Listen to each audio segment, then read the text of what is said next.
992 C2S Cabrio. I know it's not the best because it's not NA, but if you think about it, right? If there's one car you can do everything, right?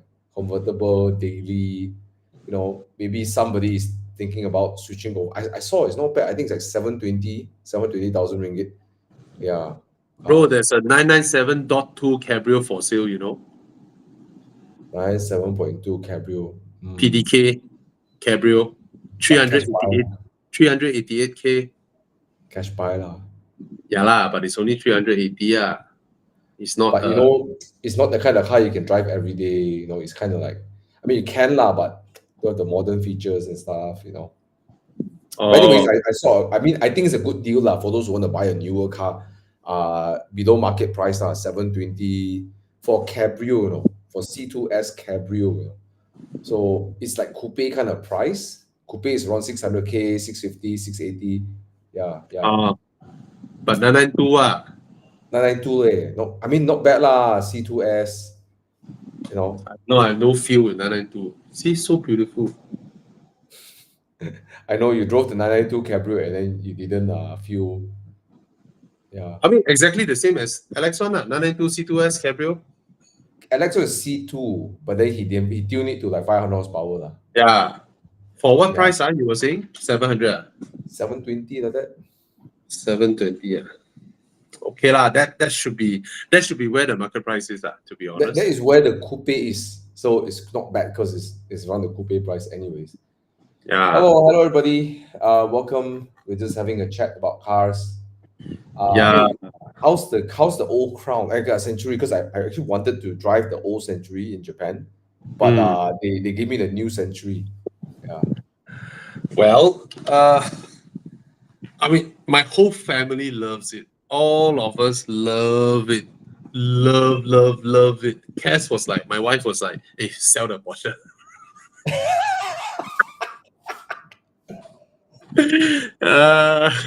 I love it. I love it. I love it. Nice. Engine nice.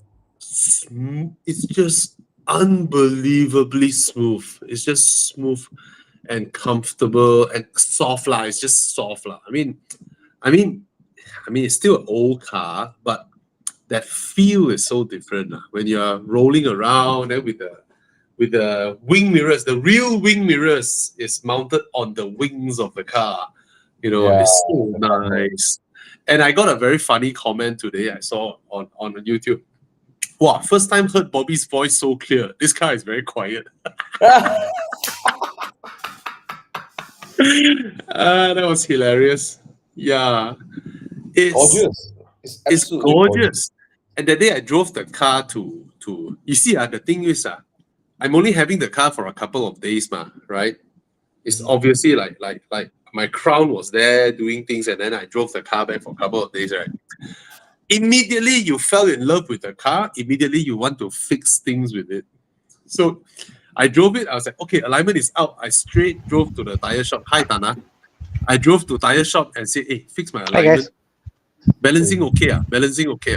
And then somehow I felt like wanting to change tires, It's like, hey, what's the tires 7 years already? Okay or not? Got tire or not? Then they look at the size of the tire. Wait, this kind of size is for the vans one, like Nissan Vanette lah, Toyota Light Ace, 205, 75 profile. 70. Like super thick sidewall. Then, but the car just refuses to turn. It just it's a car meant for going straight line at low speeds. The moment you go at higher speeds, right, the car will feel nervous. Then when you want to start turning, the car refuses. Oh, this is beautiful. I like this front. I prefer this front over the one that I drove. This front is beautiful. The one that I drove, it has a more rectangular headlight. I always thought one day if I'm being chauffeured around, I want the old Century to chauffeur me. This one is the 1997 one. I hate the interior of this. This interior is ugly. The one that I drove was the. Yeah. Oops. Is it my connection or Thomas' connection? Oh shit! Whose connection is out? Hello, guys. Can you all comment whether it's me out or Thomas out? Chiang, Am I how back? about you? Am I back? Yeah, you are back. You are back. Okay, So sorry about whose that. connection is out? Is it? Oh, it's Thomas. Yeah. My connection was also out. Yeah, Oh yeah. yeah, the new Century I drove didn't behave Mm. like what you say. It was very stable on the highway. It will Yep. turn when you want to turn, albeit you Mm. have to wait because it's a heavy car and has air Mm. suspension. But it's no. But the funny thing was, yeah, I mean, I read up about it. Toyota said they wanted to make a car that even the owner can drive on weekends and drive like the driver will still feel it's okay to drive it. So you know, Yeah. I never drove the old one, but it seems like the old one doesn't it's not nice at all to drive lah. I mean, It's not. It's not. yeah. I mean, I love it when I'm driving it. I just absolutely love it. You know, that kind of demeanor, the quietness, the smoothness, the plushness, and that feel where the moment you step out of your car, you're like, oh, you know. And when I look across the dashboard, looking at my wife, it's like I transcend through time like that. You know, that kind of feeling. It is super nice lah. And the owner is selling it for 200,000. I think it's a bargain. It's a bargain. Yeah, Yeah, I it's believe cheap. people were trading hands with this at 450 to 500K during MCO. Yeah. Yeah, the 1997 one, there's one for sale for 500K. You know, but there is a new one that is for sale for 670K. Yeah. But I mean, the new one anything is not like after, yeah, the new one is not a lot of people say Rolls Royce in Japan. Actually, after driving it, it's not it's Rolls not Royce Rolls standard. Royce. It's not. It's at It's not. best like Lexus 7 Series Contender standard or Yeah. S I mean- Class kind of. The price range is around there lah. Huh? I Yeah. think what I've said and done, Rolls Royce is a heritage. How long they had to refine things, the sound, the No lah, different price point lah. Different price point also lah. Yeah. But if I'm The- a Tauke man, I want to be chauffeured around in this, the older Century. I want to arrive at a hotel or an office. Yeah. Century. I don't Yeah, want the old one has that look and that, you know, it's like what, you know, Chiang, you try and find the 1960s Lincoln Continental. Lincoln Continental from 1960s, the one where John F. Kennedy was killed in. Oh, that car is absolutely stunning. Actually, the Toyota Century is a copycat of American luxury cars from that era. Yes. Do you know this car is four-door? This car is four-door. Suicide door, right? It's a convertible, but it's four-door, and then the rear doors open. Yes, yeah, it's beautiful. I tell you, this car is absolutely stunning. I mean, I'll take this over a Century. Yeah, the Lincoln Continental, freaking beautiful. Now this is the older one. This The car- one where John F. Kennedy was killed is the black one. The one, yeah, this one. Oh, yo, gorgeous. Anyway, I mean, it's the same kind of feel when you are driving the Toyota Century. I mean, we can imagine how Roger drives his Ford Galaxy. What is it called? A Galaxy or Thunderbird? Yeah, it's Thunderbird. Yeah, that kind of feel. But then the Century is smooth. You start the car, it just rumbles, and then just quiet, smooth. And then there was this time I was recording a video, right, while the engine was started, right, for like a good 20 over minutes. There wasn't much heat emanated out from the engine bay. You know how European cars, when you have the car running there, you stand next to the front wheels, right? You have all the heat coming out, right? The Century doesn't. It's just quietly running there. Yeah. Anyway. Let's look at some of the. Tana, I heard you're flying Langkawi tomorrow. Yeah. Oh. Work, right? Work. Yeah, it's work. Good luck, Tana. Yeah, Bobby, good I luck. tell you, telling the world. No. I'm just telling Thomas that you are going to Langkawi tomorrow because you missed the beach and then you wanted to get a little bit more tan. Okay. A little more. A little more. I hope I'm correct in my description. Yeah. No, not really. Probably the work I'm doing there is more indoors lah. So yeah, But good luck, bro. see how it goes. I'm with you, bro. Okay. Quick one. Mr. Ng Xing Ming. Is Yeah. the 2024 Mazda CX-5 2.0 high still a good buy? Man, this gen how long already? I think 8 years already, right? 8 years. Mm. Yeah. Is the GVC Plus very noticeable while daily driving? Nope. If your car already has GVC, you will not be able to tell it. In fact, even if you drive one without GVC, Yeah. it will be extremely difficult to feel it. Okay. I'm lucky enough to be invited by Mazda to Japan during their prototype stage of GVC, and I was able to drive cars with a prototype device in the car where I can switch on and switch off GVC. The only time I can tell a difference is when I'm doing slaloms. All right. Having the GVC on, my car keep the intended track easier versus not having GVC. When I switch it off, when I continue with the slalom at the intended speed, I go wider and wider and wider after every turn. Right. So that's the only difference. So at this juncture, with all cars with GVC, it is nothing more than a marketing term. Yeah.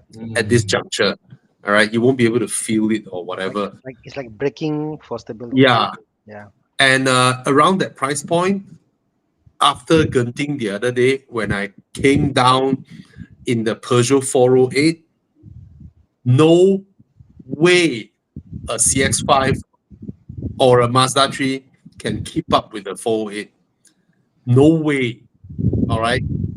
The 408 is currently, for me, I'm imagining, so I've been driving the car for 3 days, and I freaking hate the lane keep assist. The first thing I do is to switch it off, and the first thing the car does when I turn on my car is to turn back the lane keep assist, everything on, the lane keep warning and all that nonsense. So, and then I observe my sitting position as the driver. As the driver, the so-called large sunroof is not in my visual vicinity. So it's above my head but slightly behind. So whether the thing is open or not, I can't. There's no within my viewing angle, my vantage point, right? It doesn't exist. That's the second thing. The third thing is the massage seat is shit. It just vibrates in a different point, it's nothing. So at that juncture, I was like, okay, if I'm buying this car, even though when you add on the focal sound system, the panoramic roof, the safety system, radar and all that, the beautiful sport rim, the leather seats, the powered seats, and the massage seats, and the high-end headlamp, the 50K is a bargain to buy all these things. But I'm imagining myself driving that car with that body control, that engine, that space, that beautiful exterior at 140 over 1,000. That has to be the bargain of 2024. Yeah. So when I was coming down here, there was a red GR Yaris behind me at first. We played for a while. After a while, he's gone. Of course, Bobby Ang in GR Yaris, I mean, the same, maybe I'm more familiar with the road, would have overtook me. But I mean, he's also an okay driver, but he's not as familiar as I am on Genting roads. So I ditched him. That was the proudest moment. I said, hey, I managed to ditch the GR Yaris coming downhill. Most important is that I can fly over speed bumps. He cannot. Yes. Right? Because the 408 is a lifted body, but doesn't look like an SUV. It's not clumsy like an SUV. You know, as good as an SUV handles like Cayenne or what right? When they are an actual SUV, the moment you cross a speed bump or something, right, or when you are turning across a speed bump, you will have that remnant rocking motion, even a little bit. You will have it on, no matter how good the car handles. Yeah, the 408 has none of that, and it just absorbs the. It's so nice. You know what, Bobby? The funny thing is, it Yeah. has more rear space than the CX-5. Yeah, yeah, it is There's more boot such space, a good car. more boot space, and more rear space than Yes, a CX-5. yes, this has got to be. I mean, I personally don't like Peugeot, but this product that they roll out has Yes. got to be one of the best cars to buy brand new in the market now. 100 starting from 140 over 1,000. Okay, when you are at a low speed roll off, I don't like the transmission and engine Yes. pairing. Ooh, Yeah, ooh. yeah. It keeps one. It's like the car have inferiority complex, you know. You say, okay, I must provide boost. I must provide boost at any given moment, you know. Other than that, right, this car is brilliant. Anyone who bought this car, right, I have to congratulate you. It's fantastic. It renders the 508 irrelevant. It makes BMW 2 Series a joke. It makes GLA 250 a joke. And to think that the GLA 250 is double the price of this car, it's like 280,000. You know, I was even thinking, if you just need like even if I want to buy a 3 Series to daily around KL, I'd rather buy this, right? Exactly. The It's T- 140,000. OI, right? I would still rather get this than that because it's bigger, it's more comfortable. Wonderful. The only thing I don't like is what now? The steering, right? The only thing the steering is annoying. Because ever since Peugeot, you have to put the steering down, right? You know? Yeah. Ever since Peugeot came out with this steering, I personally think it's a brilliant idea because it's a tiny steering works. It works for me. I love tiny steering. Beautiful dual layer screen, and then you keep rocking it, right? Yeah. Yeah, how you sit, I guess. Yeah, but I think you know, French, whenever they want to do design, right, they always end up being too cheeky. Yes. You know, a bit cringy also, the so-called hologram thing, right? Yes, a bit cringe, yeah. Yeah. Cool, And then their interface. But then it's like, do you need it? You know, like you know what, Thomas, the center screen, right? The center screen has a lot of animation, right? Yeah. I noticed one thing. I think they spec a very low spec processor so that they added animation to mask the fact that it's slow. It's so slow to change from one function to the other, right? But when they have the animation, like, then okay, I'm now in navigation. Okay, I'm now in settings. But it works. I plug my phone in, Android Auto fired up and all that. And the cubby spaces are wonderful. So I think this is a wonderful car. Yes, Peugeots have bad resale all this while, but the good thing is that they stick to their drivetrain. So hopefully, I mean, nobody will stick to one same engine for 10 years and still have problems, right? So I'm not sure yet, but I think from the recent 3008, we don't hear much issues already. So why don't you give it a try? Since the CX-5 is so old already, right? And Mazda's infotainment in this current age and time is a joke, right? And your rear passenger are more happy. Your boot space is bigger, right? Yeah. And you know, the rear is a torsion beam, you know, right?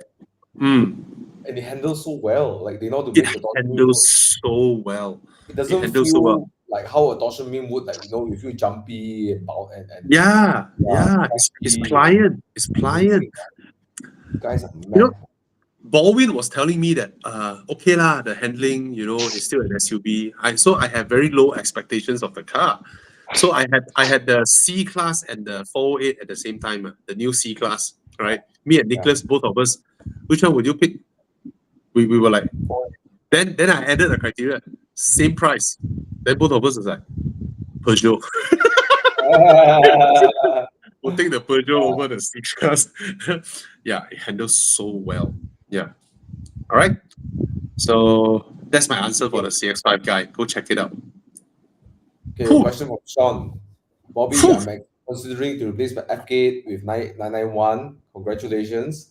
As a car guy entered the Porsche family, I need expert opinions on this particular model. What do you think? This one Buy. Thomas answer. Buy Not- lah, buy lor. Eh. He's buying into a car that with an engine that you're more familiar with, bro. I mean, if you're getting 91.2, then it's the 3.8. Really robust engine, DFI. Okay, I don't think you can attack corners like FK8. FK8 will wall up a 991 around corners, right? I mean, not to say 911 is not capable. Just the FK8 is so much easier to drive fast. Yeah. The 991, you have to really work with the car. Different kind of engagement, bro. Yeah. You cannot gila babi, wet corner, you know. Yeah, but I would do it. I will do it. It's more engaging to drive a 911 than the FK8R. Yeah.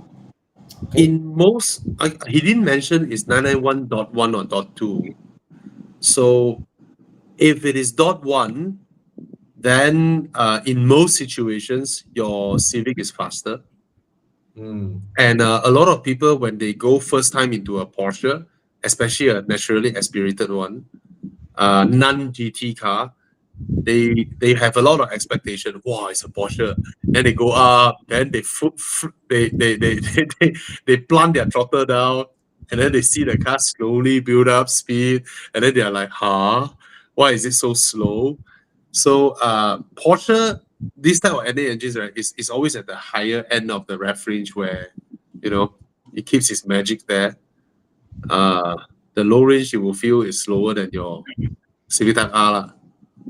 And But if you also get the car going, right, and then you keep it on the high revs, it's really fast, right? Once you Said that once you drop the gear and drive, then it comes to life. So I think once you get it moving, I think a lot of people give flag, oh, it's an A, not as powerful and stuff, you know. But the reality of it, once you drop the gear, it's into gear, the torque is instantaneous, it comes there. I think the 91.1 is equally engaging and driving, and it's a very engaging. Better interior. Sounds a whole lot better than the 9.12. If for me, the 0.1 sounds a lot nicer. Yes. Beautiful. You know? Yeah. Although I will say this, you know, okay, the 991, once you get used to it, you will never think that it's too slow. It's actually damn fast. It's really fast. It's a car that just needs you to drop the gear and push it hard, and the car will reward you immensely. So I think Sean, just go for it. It's much better than the FK8 lah. The car will look the price lah that you paid for the car. Yeah. FK8, but if your friends are all driving GR Yaris, FK8R, FL5R, then you probably will have a lot of effort to keep up with them, and you know you probably feel more comfortable with the FK8R if you drive with those kind of friends. But if you just want to enjoy the drive, like but those are there's more dimension to enjoy. Like you can take the time. That is the 10-20% of the drive. When you go and do the nimble cutting cutout, that's the 10% of the drive. The majority of the drive you're gonna do, the 991 will deliver for you. Yeah. Hey, but no, Tana, the 991.2 doesn't sound half as bad in my opinion too. I hate driving behind one. Driving behind inside the car you can't feel. Driving behind one, you hear the engine, the exhaust line. But you're in the car, you will think that it's not a bad sound, you know, like the in the car you can't hear. Bad, you know. I understand. You drop the window and you hear, you're like, oh shit, look at the sound. Then you hear the whistle. The window down. No, it doesn't. Yeah, it's just that it doesn't scream at the higher rep range. It's like If for me, if speed wasn't a concern, I just want a nice car to drive and like engine sound, I would prefer the 91.1 over the 0.2 personally. Yes. I like the sound of it. Oh yeah, me too. Nowadays I'm done with speed. I'm done with speed. Yeah. I have an RS6. I'm done with speed. All right. So I'm done with speed. The only problem with your statement, Sean, is that you have an FK8, so you sound a bit immature, and you go to a very immature car. So like you're thinking, are you mature enough to go to 9.1? As a mature person, I love it, but I'm not sure whether you are mature enough to transcend that journey. No lah, okay lah. I mean, because it's a totally different thing. I mean, first off, we can tell you it's not that much faster than your FK8. It's not. In most situations, like you go Genting or whatnot, right? I mean, your FK gang can gang you. Yeah. Yeah, they can gang you. But you can, but you But can't push it. it's a different thing. There is a deeper learning curve owning a car like that. So the enjoyment, you need time to let the car grow on you. Don't just immediately go into the car and then say, "Oh, the car is slow." Yeah, You don't think Any- about You know? how you want to beat your and- friends, anything. Actually, Yeah. after I go Genting, right? If I see a GI Yaris behind me, if I see a Just let them pass. FKR, I never try to keep up with them. You know, Yeah, I no way. pass. I mean, I can, but there's so much effort. You know, and, No. and I just let them pass. I'll make the statement lah. Any car that you get into and you're immediately fast, you're assured that your level of dissatisfaction will also depreciate faster. Yes. Yes. So you're Yes. you're like a MK8 Mark 8 GTR, you get to it, you're so fast. Then afterwards you're like, oh shit, and just now what? Yeah. Yeah. It will only be like 2-3 months down the road, Correct. and then you got bored of it. I Yeah. think the point one is brilliant. Yeah. personally. And you know what, like case in point, like my Spider, you know, I always think about regearing, make the second gear shorter. But after a while, I just really like the fact that I can slowly pull from 3,000 all the way to 7,000 and hear the sound change from one to the other, you know, and not be bothered by whether I'm going fast or not, lah. Just Yeah. you know. And then sometimes I just go 60 kilometers an hour, blasting music, you know, and then sometimes I'm just getting the engine to scream, you know.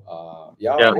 I got guys with 981s who bought, and then they're like, the car is so too quiet.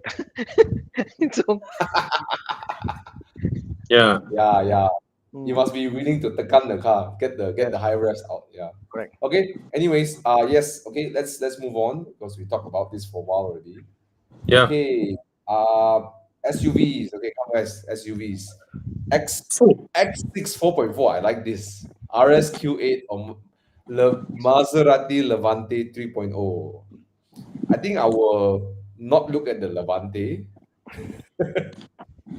Levante, and I tested the car in Langkawi, it was unlike any other SUV I've driven. It felt like a very long GT car. Does that make sense? The car wants to go and sit. You turn, you turn. It takes a while to turn. It's like as if the car is very like a bull. I need to steer the car, come back. You know, it felt different. But that's the best thing I can tell you. Like it's different, lah. You know, it's not like a Cayenne, very sharp driving car. Yeah. So I would say out of the three here, it has to be the RS Q8 or If you can get your hands on one, quite epic, yeah. Same engine as your car, right, Bobby? Sorry? Form, the same V8 from your car, right? Of course, this newer. Mine is the first gen of the 4-liter twin turbo. yeah. This one don't know how many gen down the road already. Yours This is 16, like is it, Bobby? So it's more aggressive and more 2014. monsters, lah. 14. Yeah, it's more aggressive. This is practically a Lamborghini Urus. I thought yours was 16 on paper, something like that. No, 14. 14, Mine is a 14. Okay. Yeah, so it's still the first batch. Hey, Con. So Hey, hello, Con. hello, Bobby. I think the RS Q8 out of these three, because if you buy the Levante, it will be a very difficult sell later on. But then And there's you're gonna there's also a Bentayga for 360,000 on the market. Yeah, You know but what? that's the W12 one. You know what I didn't like about the RS-Q8? The RS-Q8 has got this aircon Hey, climate control down there. Yeah, Oh my god, it's so difficult to access, so much Yeah. glare. It's yeah, Anna, Bobby, Con. Okay, Yeah. you see 700K, 600K, but a Bentayga at 360K. I know it's the W16. W12. Yeah, W12 is the W12, right? So yeah. how low could it go, right? It's really at 360. Would you pay double the price for all this, or would you pay 360 for Bentayga? How much would a V8 Bentayga cost? A lot more, I guess. I don't know lah. I mean, if his budget fits into a Bentayga, then go ahead lah. If it's the 4-liter, yeah. But actually, No, the actually someone W12 ma. Yeah, Thomas is W12 making ma. sense because if you are already going to spend 700K on a Levante 3.0, why not? Why not is yes, but then again, it's a Bentayga. you know, Yeah. it's not. Is the W12 a problematic engine? People in our market prefer the V8 lah. That's what I would say. I mean, these are not cheap cars to maintain, lah. They're not famous for being reliable, lah. Yeah. So, okay, I don't think Maserati is famous for being reliable either. Oh, Maserati is rock solid. This engine is okay, what? I mean, anything compared to a Bentley is Yeah, reliable. Maserati is Okay, fine. fair enough. Yeah, this Maserati engine, no issue. Yeah. This Maserati engine This is is this is in the Ghibli engine, whatever, no issue. this is half the engine of the Bentayga. Yeah. Yeah. Okay. So, So- anyways, come back to here. So the RS. Yeah, to me, the RS8 most undesirable car here is the X6. To be honest, yeah. it's horrible looking. Yeah, my Yeah. God, current X6 is Yeah, it doesn't have the class of that class. So I would throw that out immediately. So get the RSQ8, huh? yeah, lor. I agree also. Okay. Yeah. Let's see. Someone asked about 328i GT. Yes, I think it's a good buy. I don't know whether you can get cheaper than that or not, but it's I think Press it's- the price And- price lower. Actually, Yeah. this viewer messaged me personally earlier today. I did some checking. You can get for this age, they are going for about 65. Yeah. But the If you're US going for 65, you can walk up to the dealer and offer 55 or something, Very few people looking for these cars. But it's a lot of car for the money. yeah, even at 69K, actually, I think it's not bad. The unit Yeah, I'm looking at it's not bad. is But popular. don't forget 2015 is 9 years ago. yeah. This one very straightforward. I think use Golf MK7, all Golf day GTI. all day long. Yeah. Guys, if it's a car that is fuel efficient, there's no point buying the hybrid version of an already fuel efficient car just to ruin your resale value. Yeah. No point. Yeah. On the topic of the guy who said GT depreciation, I think the car will eventually end up at 30,000. So yeah, that's the kind of thing I would expect from the Yeah. Yeah. If you can accept that, then not so bad. But Yeah. 30,000 over Civics. 4 or 5 years. Yeah. Civics are famous for having good resale value. Then you go and buy a hybrid version. Just to throw that out. Maybe You know? it becomes worse.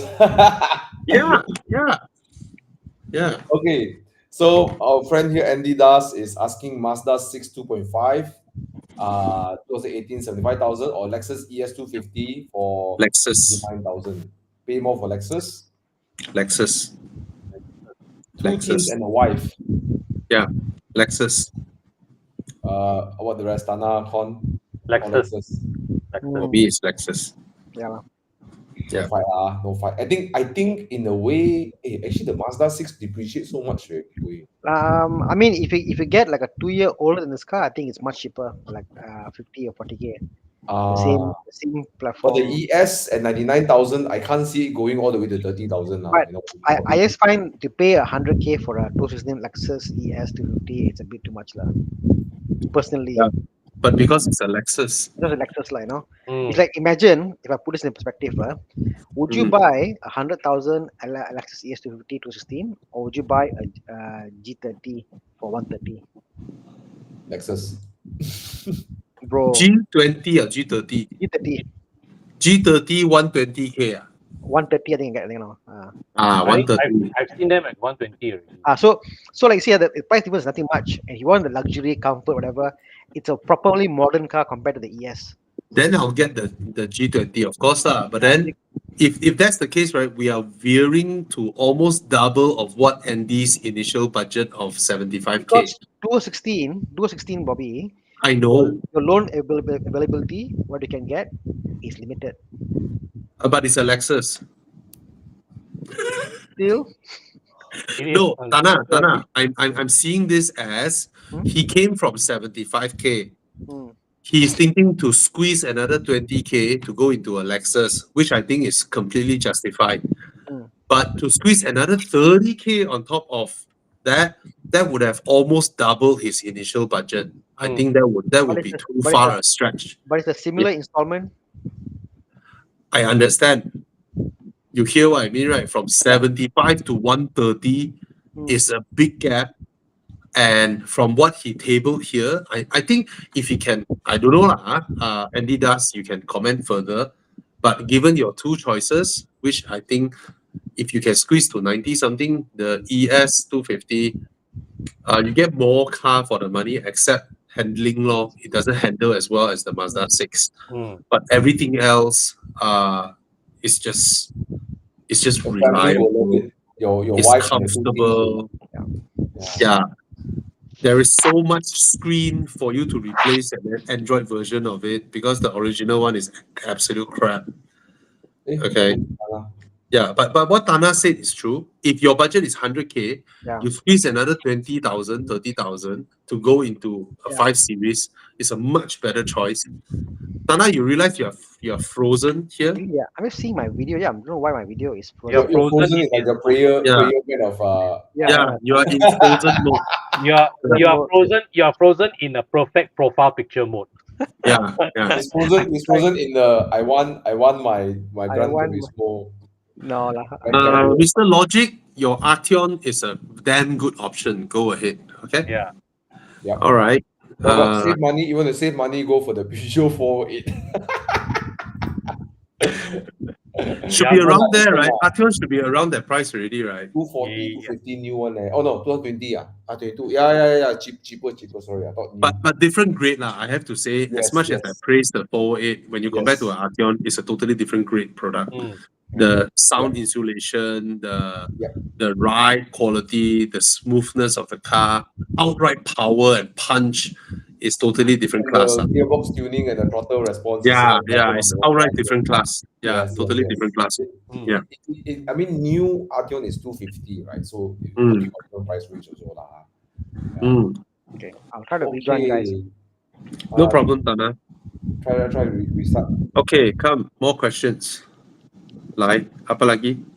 Old Toyota Aristo V300. Oh. Any thoughts? Fantastic car, just that it's equivalent to the 2.5 turbo Supra, right? Mm. Yeah, it's parts will be a problem, but it's a damn cool car. I love the Aristo. Mm. Yeah.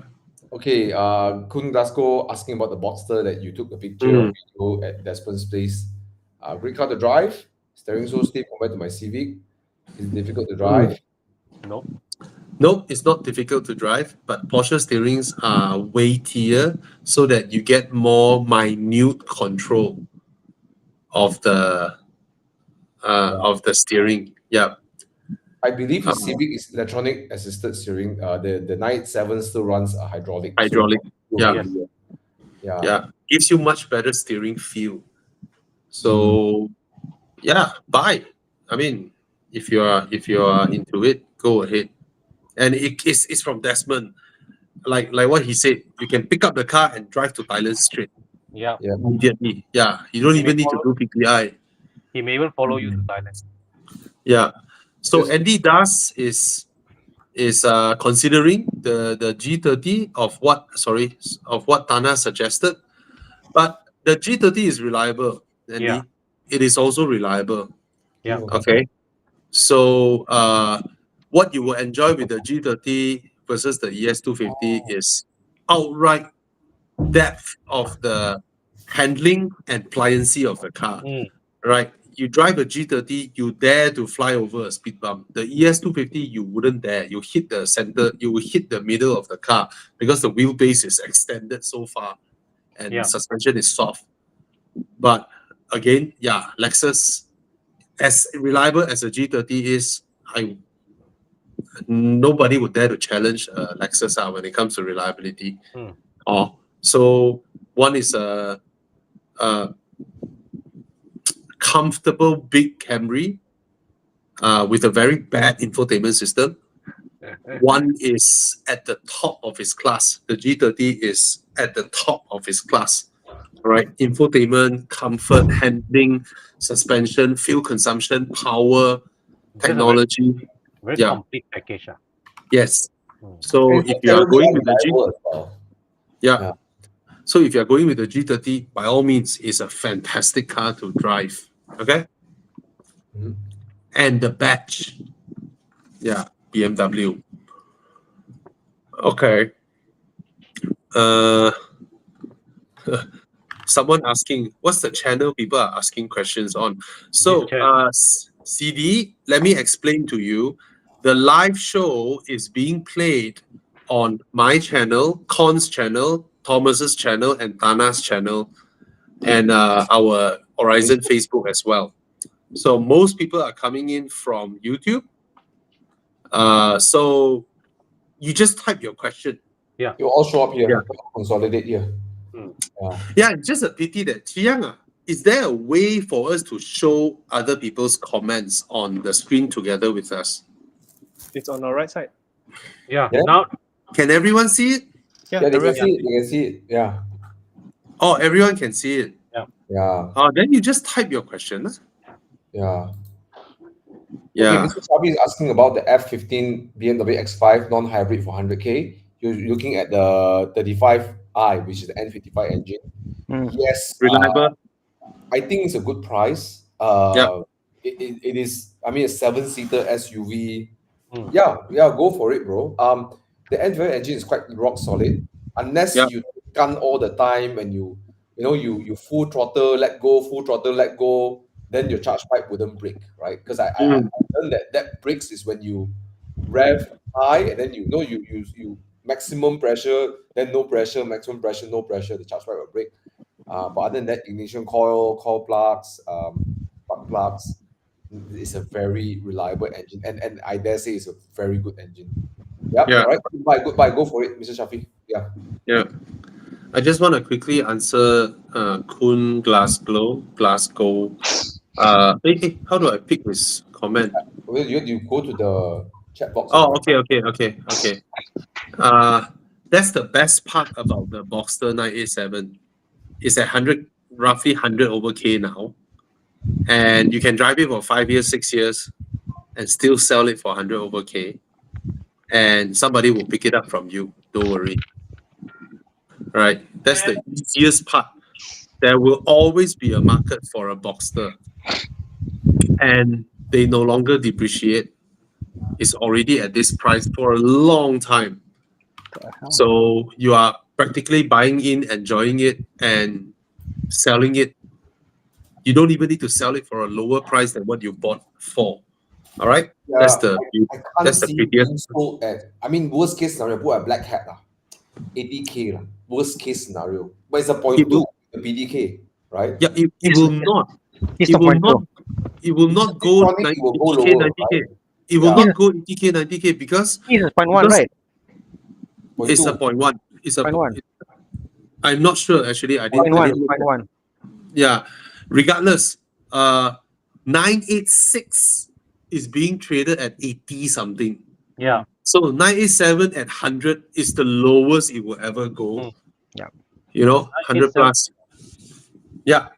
Your I nine, mean, the so- 986 is always there as a cushion. Yeah, but would it be a fast sell? Probably not, because it's not that liquid. Means that you probably will need to wait for the right buyer to come.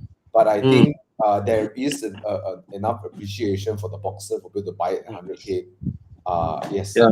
So Then- don't expect it to be like I go to the owner, I go to the dealer and say, oh, I want to trade in and sell today and find a buyer tomorrow or next week. No, if you the way you must treat it is that when it's time to sell, you must give it time.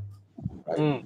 Yeah. That's the only My crystal ball tells me that I think there is going to be an appreciation for the 0.1s because the 0.2 now is coming to a scary state by there's a lot of Wow.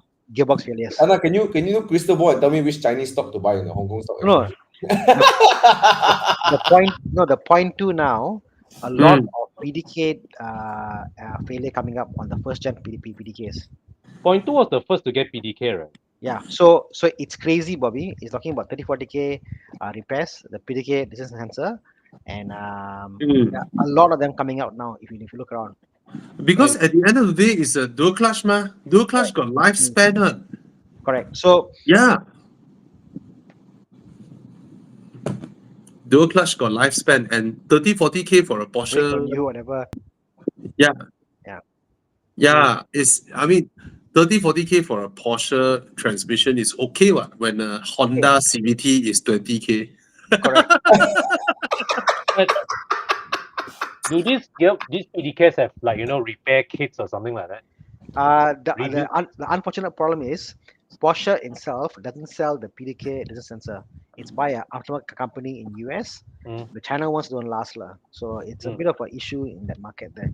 Mm. I'm sure with enough demand, somebody will come up with a. No, they have. It's an aftermarket company doing it. It's not from Porsche itself. Yeah. Okay. I'm done with dual clutches. This one from Eugene Ho. Yes, I do enjoy the A45S. Very much enjoy it. The speed, the sound, the craziness of that car. I enjoy it, but I won't buy it lah because I know 3 months, 4 months down the road, I'll get bored. I'll get bored of it because it's so easy to drive fast in that car.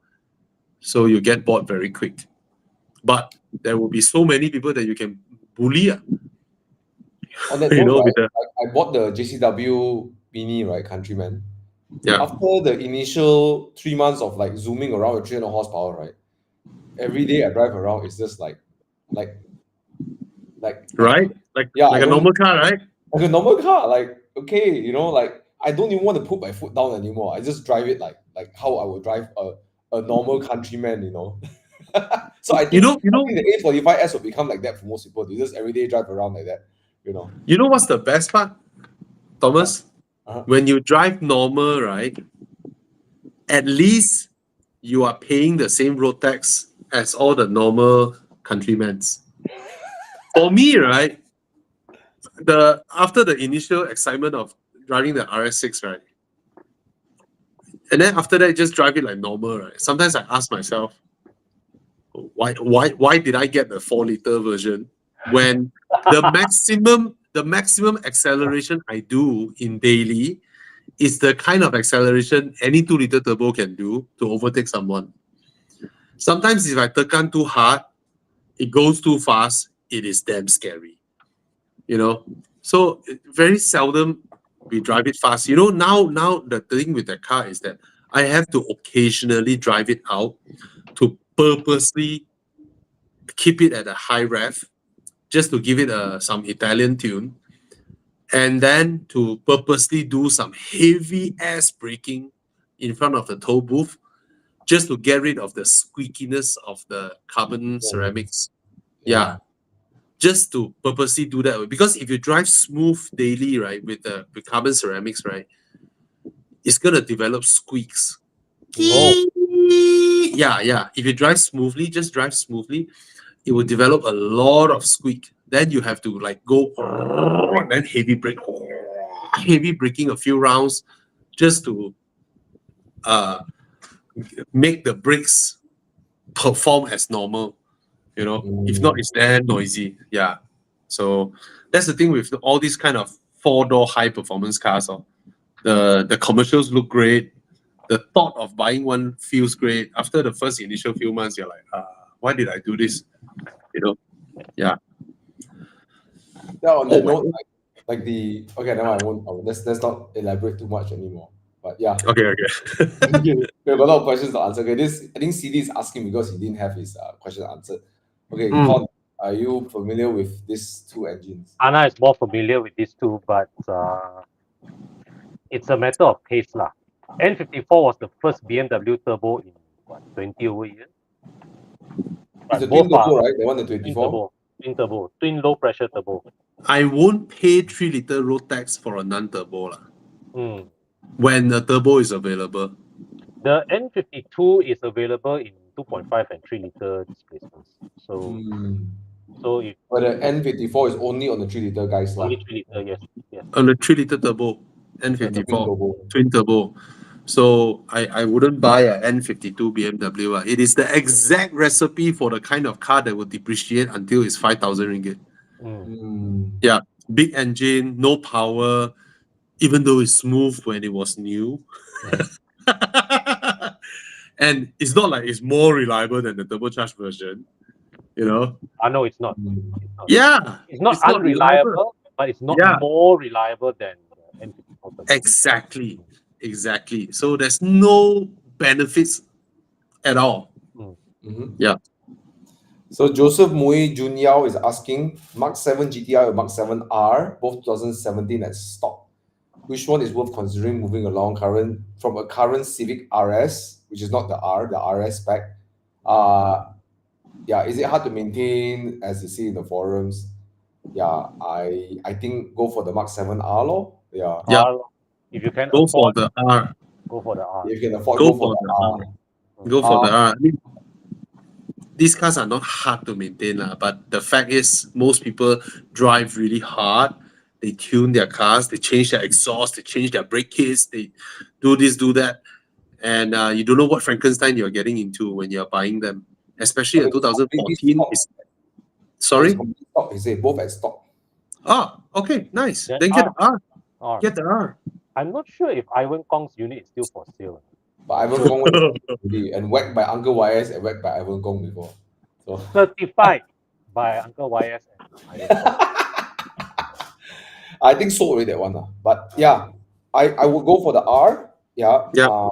Fantastic engine. Yeah. But remember, it's a 10-year-old car, lah, so you know what you're getting into. Okay. Yeah. It's not hard to maintain that. But I would love it so much more than the Civic RS. And what now is what 140,000, 120,000 these cars? Yeah, they're okay price lah. Okay, Yeah. Yeah. Yeah. Okay. Alan Tang 991 992. I saw 2020 Continental GT. What are the other cons than the Bentley depreciate more? For new generation Bentley V8, I'm not sure because so far they have been holding really well. Because it's just a 4-liter engine, and I've driven both cars. Given the choice, I'll go with the Continental GT. I mean, you cannot whack corners like the 911 lah, right? You know. But at least you can whack corners like a Porsche Panamera. Yeah. So on the cons, right, of the Honda GT is you can't whack corners like 992 lah. Yeah. Hey, yeah. Wait, is 2020 is the new one, right? Con? Yes. 2020 is new one, not this one. Oh, Chiang why you go search 2020? 992. So it's probably 800k. Probably to get 800k. Yeah. Yeah. I'll go for the Continental GT, to be honest. Actually, the Continental GT does feel way more special inside. Oh yes. Yeah, bro. Everywhere you go, 992, 992, 992, 992, 991. Exactly. Then Exactly. you saw the GT is like, whoa. You can tell the word I can bear with the depreciation. So, and then, wow, you go Mahon Son in this, you go to Thailand and it's so comfortable. Iron butt to Hua Hin, no problem. Yeah. And then on most highways, you can keep up with the Porsche. No problem. Just the mountain Also road. drive highway until they stress. You drive highway like relax. Yeah. And I'll bring out the hotel lobby valet situation again. Right? You arrive at the hotel lobby and then no more parking for the main entrance. And then you ask the valet, can you move the Porsche away for my car? No problem, sir. Then they move the Porsche to the basement to park your Bentley there. Yeah. So for me, I'll get the Continental GT because it's something special. And the fact that you ask like this, that means you're not aftering a sports car. You're aftering $1 million, million ringgit luxury car. Yeah. And that looks good, that you go cafe, you park in front, you and your wife. So for that, I would suggest the Continental. It's so handsome the way. Beautiful. It's not just beautiful, it's like handsome, you know, like the way it sits with the long bonnet and it's big and tall. It's like yes. And so far, the V8s are holding well, resale value wise. Right? Yeah. So, by all means, fantastic choice. Would it be nice to have one of these in Enduro, right? Oh, I mean, it's in my radar, Bentley's. It's in my radar. It'd be so cool, right? Park next to Yeah. the coffee shop next to the hillside. Yeah. Oh, so cool. Bentleys are made for. Yeah, Grand Bentleys are made for people who want Rolls Royce comfort, but they also want to drive themselves and enjoy some driving. Bentleys used to be the performance variant of Rolls Royce. the racing Yeah. cars, Rolls Royce, right? Yeah. They are exactly the same, just that one can corner, one cannot. Oh, so good looking way, handsome way. Beautiful way, the interior and all that, the comfort levels. Oh my god. Oh, so handsome. Yeah. Wow, But then- nine speaker, everything. Yo. It's just that it's based on Panamera, and Panamera is cheaper. Get the one with the walnut finish. So Oh, nice. Yeah. And they do the same thing like Aston, right? All the touches are all metal, right? The Yeah. finishing all metal. Yeah. Yeah. Oh, they're crazier than Aston's. Yeah, their interior is crazier than Aston. So Alan, if you can get, if you already seems like your heart somehow tweaked by the Continental GT, please get it and come for our weekend drives. Okay. Yeah. So Yeah. nice.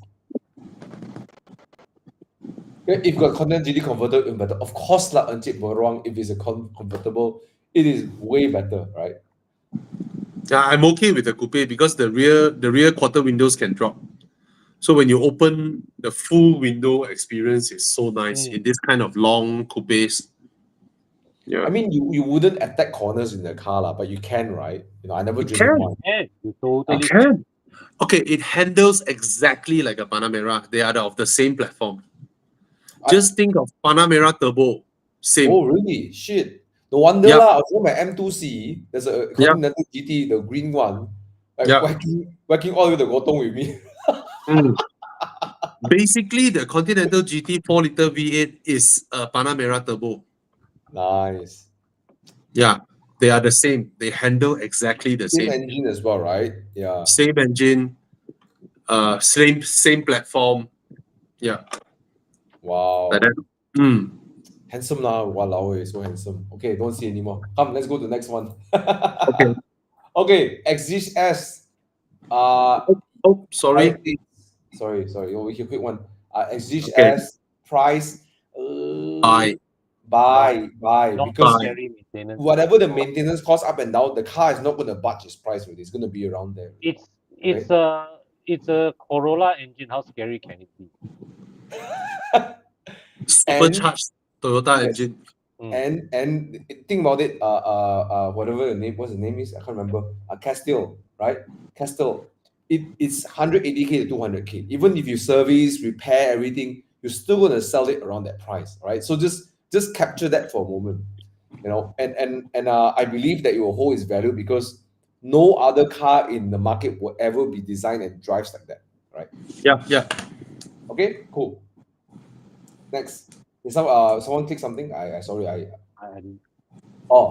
RS5 Sportback or 2019 C63 or Macan Turbo. I will not look at the Macan Turbo when you put against these two. Yeah. I'll throw the Macan Turbo out first. C63 lor. C63. The most epic is the C63. Yeah. Scary also. I remember driving the W205 on the highway, and then I dropped one gear, and at 160, I revved the car slightly. Yeah. I mean, if you go up Genting, the RS5 is the fastest here. No challenge there. But the C63 engine is epic. Interior is shit. But it's still epic. It is still okay. epic. The rumbling of the engine was mask all the creaking noises. Yeah. It's epic and scary and easier to crash.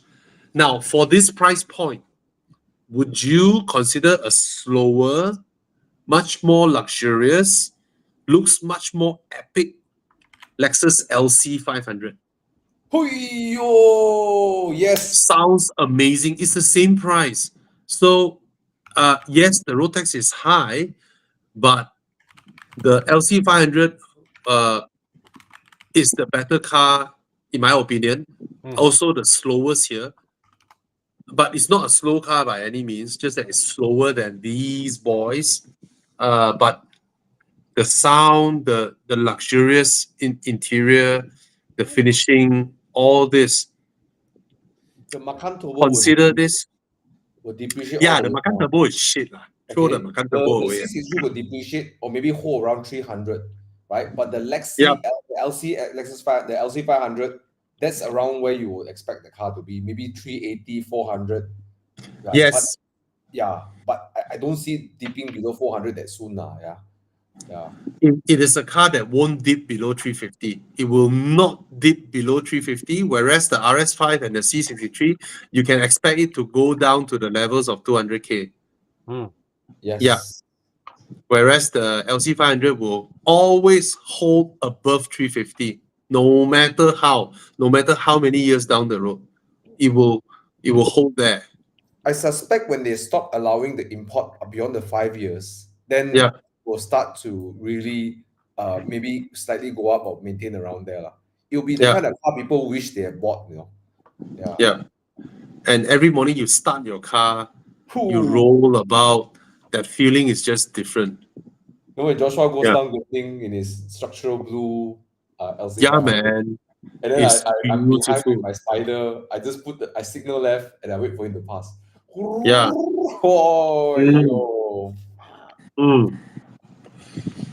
So I would get the LC500 if you don't need the 4 seats. Okay. Gorgeous car. Okay. If we miss your question, please ask again. Yep. Yeah. Wow, Alan Tang said he's looking at the Malina edition. Congrats. Go for it. So handsome. Yo, the headlamps, right? Inside the headlamps, they have this like diamond design in it. Yeah. What the heck, we? Yeah, it's the diamond cuts that creates the sparkle. Yeah, what like whoa, so handsome. It's gorgeous. Yo. Wow, I can feel Thomas aging already. He start to appreciate this kind of cars, the Bobby Ang cars. But you tell me you can corner like Panamera Merah, and I believe it because it can keep up with my M2C. Can. Yeah. I mean, it drives miles better than that S-Class coupe lah. Miles better. Yeah. And it's fast. It's a fast car. The W12 is faster. The torque of that W12 is crazy. But of course, I think the reliability side is the V8 now, right? Yeah. You know the W12 engine is smaller than the V8. Really? Yes. After packaging, yeah. Crazy packaging way. You just imagine.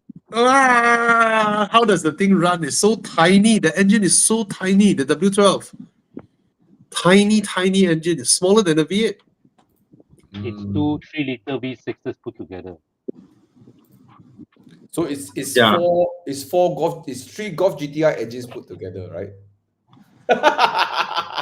Yeah, but you see, bro, Golf GTI engines, right? The depth, if you are standing in front of the car, and then you look in, right? The depth is 4-cylinder length. But the W12, right, is 3-cylinder, 3.5-cylinder length, Yeah. It is technically a shorter engine. It's wide, but it's shorter than a 4-cylinder engine. So when you stand in front of a W12 engine, right, you open the engine bay, right, you put your iPhone, if your iPhone is Pro Max, right, you put on the very left side of the engine, and then you measure, right, it's only 4 iPhones across. It's a very tiny engine. It's like, so small only. Yeah. Tiny engine. What a gorgeous car. Anyways, let's stop looking at it. Yeah. Yeah. But I can't believe it, right? It's same price as a 992, well, a later 992 lah, 100, 200K difference. And the price range isn't, for those kind of buyers, 100, 200K at the price range isn't that much difference lah, Yeah. Yeah. Okay. Oh, Colin, Boxster 987.1 versus Audi TT E89 Z4. Intend to raise them again. Boxster. I'll throw the TT away first because your Megane is better than the TT. agreed. Even though the TT is fast, it's the fastest car here. It's fucking fast. Is MK7 Golf R fast? The TTS. Mhm. But it's boring after a while. And it's the most unreliable here. Colin, I'm going to assume you're looking at the 3-liter turbo Z4 lah, the N54 lah. Yeah, it is N54. Yes.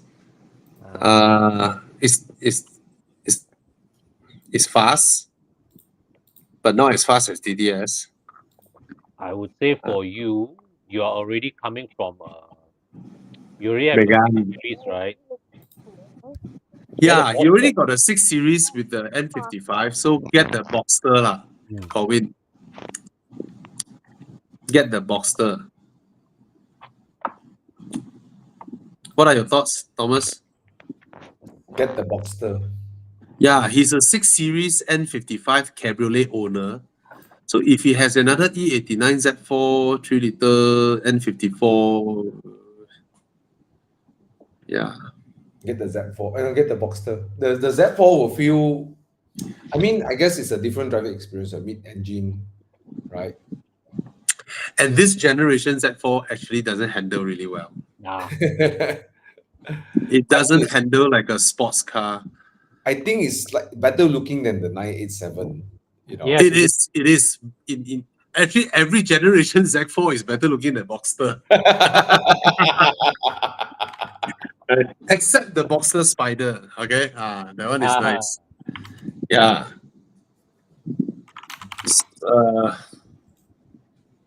Yeah, Boxster.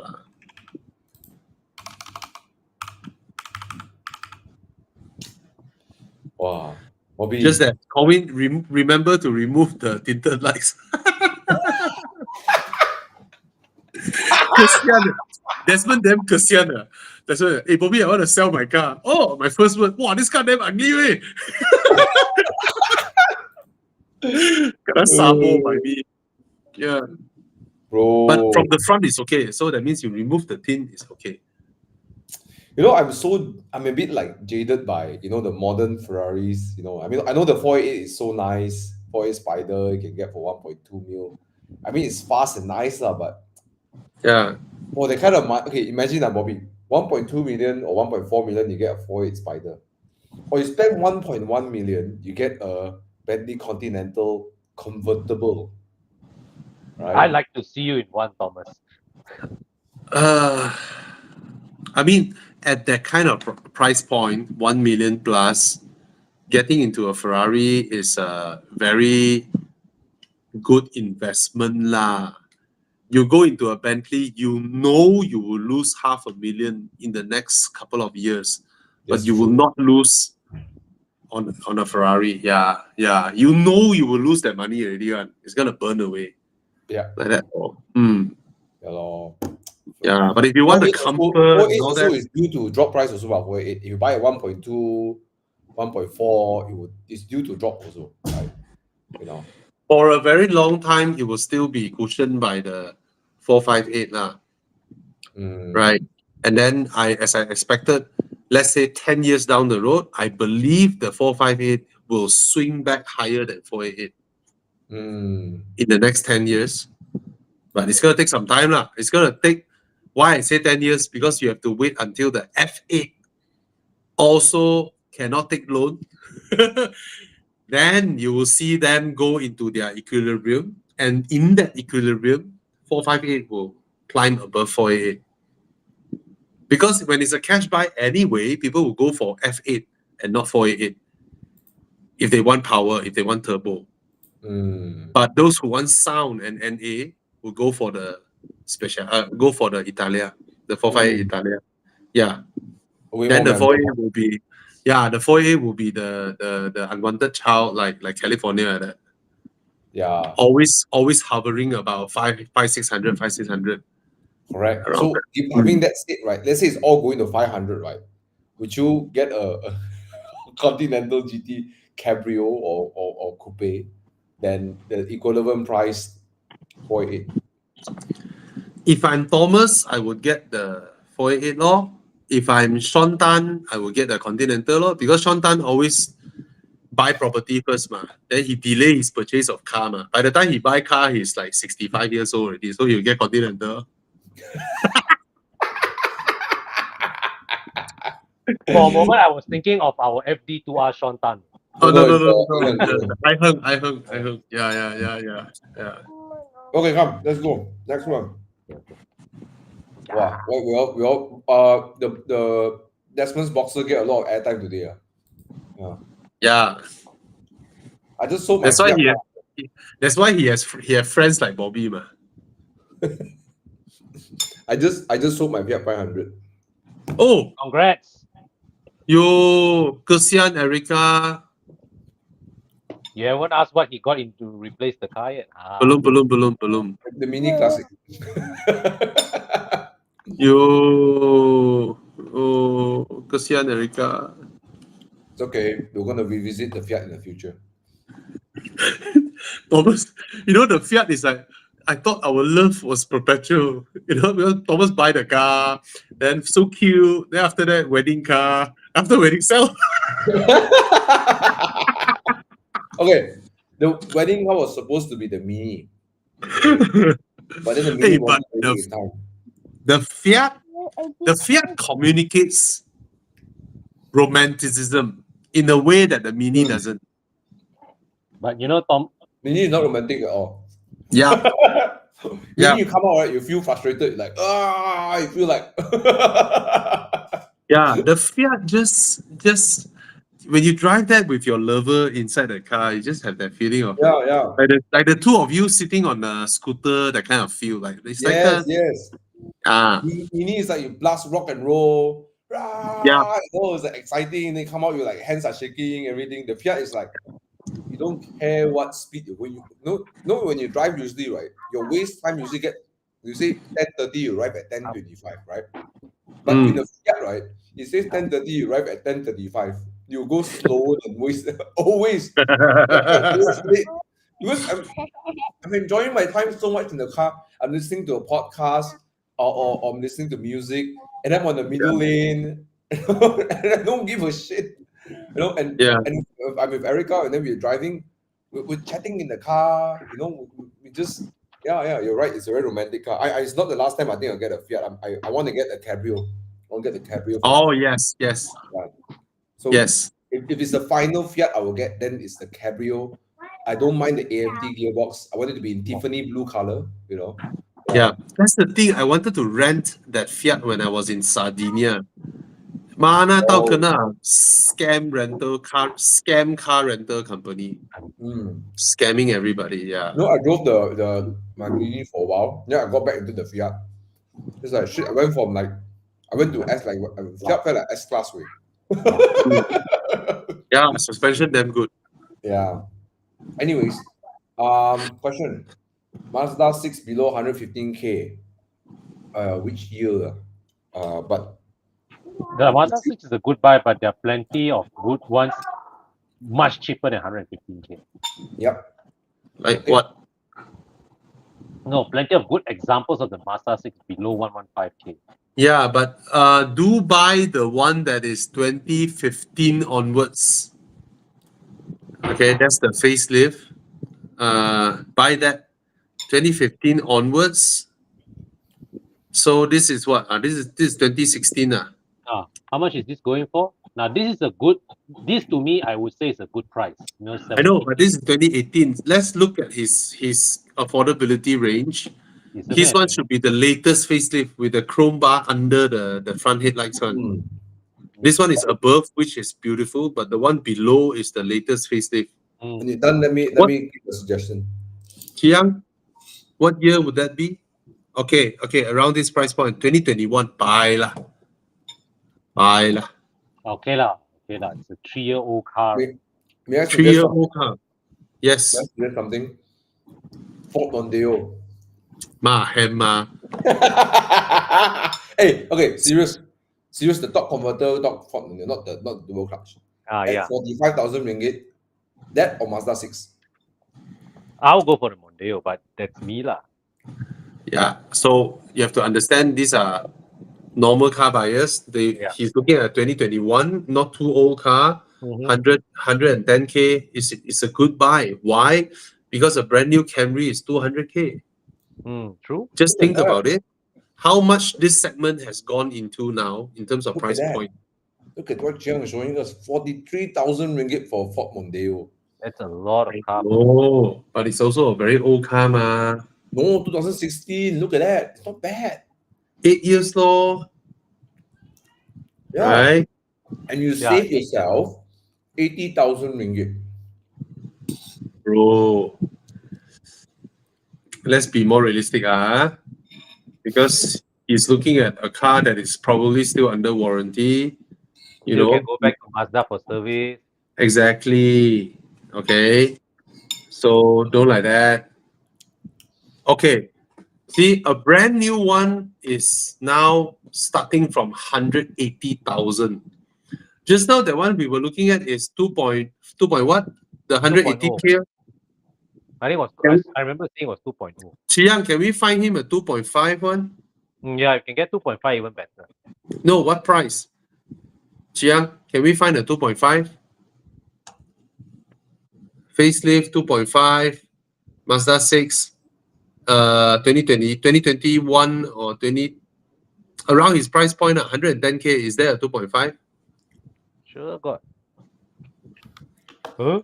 Can't be, right? Just search 2.5 and then sort by price, highest first. See, what year is this? Okay, this one is a 2 liter.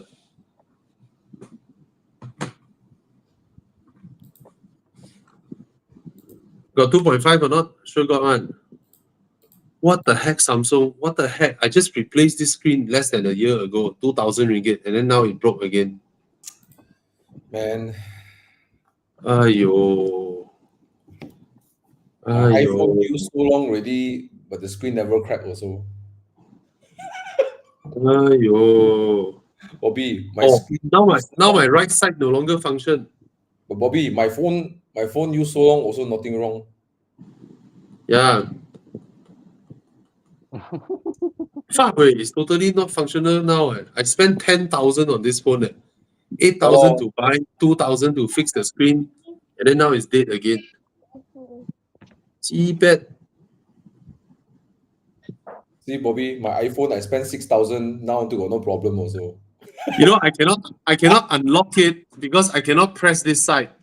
So I was trying to rotate my phone, right? I'm hoping the number pad would rotate so that I can use the top side, but it doesn't rotate.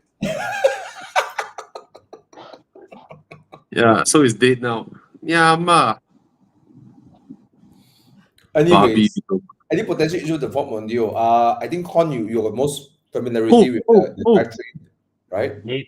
It's Bro, so can we far, not talk about the Ford Mondeo when people are asking Mazda 6? No, they're asking here. They're asking Ford Mondeo. This guy is asking the question. Nicholas K. Yes, there will be potential issue with Ford Mondeo, including your friends unfriending you, then your wife don't like you. No. It's a reliable car. But wear and tear is expensive. I will warn you first. Expensive, and then anyway, okay. Nicholas K, you look at the 2.5 Mazda 6, 2022, right? 125K, right? Do you want to know a brand new one now is how much? A 2.5 is 240,000. So with the brand new price of 240,000, right? A 2-year-old Mazda 6 is 120,000. You save 100K. You save 120K. So I think go with the 2.5 Mazda 6. Yeah. Prices have gone up a lot. Last time 2.5 is how much? 190 or 100? 190, yeah. Yeah, suddenly go up to 240. Yeah. Okay, come. This kind no need to sell already. Yeah. Okay, Nicholas K is asking, looking for family car, what's your thought about 2013 X-Drive, X5, X5 35i and 55 engine, 50K. Wow, 50K only. What the heck? This is the 2 generations ago X5. This is the one that's And based then on the 60. 2014 one is the facelifted one, right? No, 2014 is, I think that was when they have the One model change. generation. Okay. And then Facelift can't be that big a price. or a CX5 2.5. I will go for the 2014 one. Yeah. Yeah, me too. Rides better, more rear space, feels like a proper SUV, like it's a heft to it. The CX5 doesn't have that kind of quality. It feels like a city kind of, like you don't have the heft, the kind of like luxurious feeling to it. Not luxury, but the heft. I think SUVs, for me, at least when I grew up, they always have that kind of heft and heaviness that makes the car feel very nice and solid. CX5 doesn't give that to me. The X5 definitely has, right? Reliability, not a big issue. I mean, it's not outright cheap either, but it's not like not Japanese car cheap, but the parts are easy to find. Engine is quite bulletproof. Gearbox also quite bulletproof. I guess the only thing is the condition, whether the car has been taken care of before or not. Yeah. Con, you don't need to type excuse me. It's okay. You go ahead. Nicholas K, I'm looking at a Mazda CX-9 for 120 grand. 2017 Mazda CX-9, which is way more comfortable than the X5, way quieter ride, bigger car. So, but 20,000 more lah. So you have a look, okay? But don't you think the CX-9 on the highway, the 2.5, may feel a bit lacking, like pulling up to a fast lane and? No, it's 2.5 turbo. Oh, it's a turbo. Then no problem. No problem. Yeah, it's powerful. But Alan Tang is going crazy, man. Look, now he's like Continental GT or Aston Martin Vantage F1 edition. Don't bother. You have to ask what you want, no? Yeah. Now he's going crazy already. Yeah.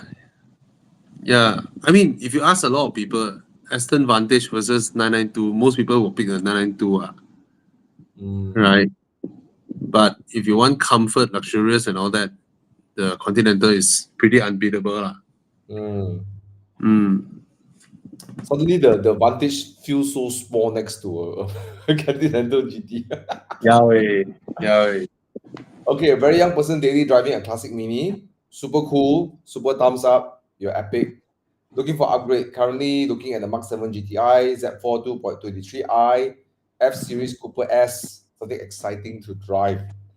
I mean, you come from a classic Mini, a lot of things are not that exciting.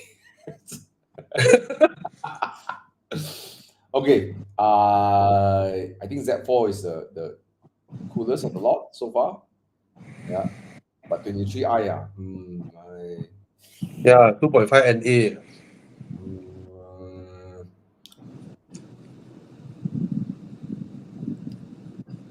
Linesh, maybe you can try something a bit different. Have you considered a Megane Mark 5? I know it's a Mark 3. Maybe it's cheaper. I mean, it's way cheaper than all these cars, but I think it is more exciting to drive than all these cars here. But it doesn't have the kind of downright practicality like a Golf GTI. It doesn't settle nice. I mean, yeah, I would try them again. It's cheaper and it doesn't depreciate as much as these two, but way more exciting. I mean, like 80% more excitement than the Golf GTI, right? So I would try that. Okay, Dinesh. Mark 3 GTI. Look for the Mark 3 again. Now they're hovering around 50,000, 60,000. A good condition was 65,000. Look for I personally like the pre-facelift one. You know, the one with the weird eyes. This one. I like this one. Get the cup, right? It looks a bit weird in the beginning, but when you park next to your friends who have the facelift, the 265, you'll feel like this one is is more Renault than the other one. Yeah. Mm. Yeah. Okay. Dinesh, Okay. I will go for that. Bobby, any thoughts? Yeah, I agree with you. But I also think that the GTI and the Cooper S not bad lah for the fact that he came from a classic Mini. But if he really wants a convertible, then only the Z4 is the only choice there, lor. If he wants a convertible out of his options. But for an exciting drive, yeah, the Megane is no challenge amongst that. I mean, you can daily it also lah. You know, I think I'm a 25-year-old boy. I will daily Megane. You know, no problem. Yeah. Yeah. Okay. Or a Yeah. Swiss Sport, a later the Swiss Sport Turbo. Lor. Yeah. Oh yeah, a Swift Yeah. Sport is fantastic. Yes. Right. Yes. That would be the ultimate drift lah. But I would, you know, if I'm young still, I'm trying to build my wealth and my career, everything. That I try to go with something that don't depreciate that much lah. So yeah, for the Megane. Yeah. Okay. For this question, it's definitely the Camry will be more affordable to maintain. I mean, none of them are high maintenance. Yep. Better NVH. I think they are both same. And the NVH. Yeah. Sedans always have slightly better NVH than SUVs because SUV, your whole interior chamber extends all the way to the back, where the rear suspension mounts are within your internal chamber instead of being cut off in the boot area. So sedans always have slightly better NVH. Yeah. Okay. Yeah, Okay. but both There's are some very very general near. questions here. AMG GTS or C63? AMG GTS for me. AMG GTS for me as well. Yeah. I used to hate it so much when driving around Bangsa and Damansara Heights. Then when you go Genting, it's like Yeah, I mean, if you want to go crazy, might as well go all out, right? yeah, and the looks Yeah, so handsome. Oh, fuck. yeah. Yeah. I mean, if for the same price you went for a C63, you will regret when you see a AMG GTS. Yeah. You Right, must think go of with an the- GTS as not a sports car. It's a supercar category. Mm, It's a bargain supercar, right? Yeah. Yeah, handsome. Yeah. You just imagine you drive a C63 and then you join Gumball, right? Nobody will see you, right? But when you drive an AMG GTS, you can comfortably this piece of shit. But the fact that you are putting these two side by side means that you don't need the 4 doors, right? Yeah. So Yeah. just go for the AMG GTS, right? Yes. And that's what I will pick. And yeah, imagine you go to Mei Hong Son and all the flower field and next to the mountain, everything, and then you park your C63 coupe. Okay, not bad, but you park like AMG GTS, the long bonnet, you know, and you're sitting next to your car taking a picture. Oh, handsome man, fuck, right? And I'll go for AMG GTS. Okay. I still cannot get over the fact that Shmi removed DDE's sticker from his Gumball car last year just because DDE has a YouTube channel. What the fuck? Shmi is a petty shit. Anyway. Yeah, wait, damn petty, wait. Balia. So King's asking, bro. Sorry, I don't no comment to that because I didn't know that, right? But yeah. Yeah. King is asking 2011 California, goodbye at 600K. I assume it's the 4. Very good buy. Yeah. Why is it unwanted? I think it's because the it's a quiet taste lah. You know, it's not a lot of people that like this kind of car. No, I just want to answer King. If it's wanted, right, it will be at 1 million.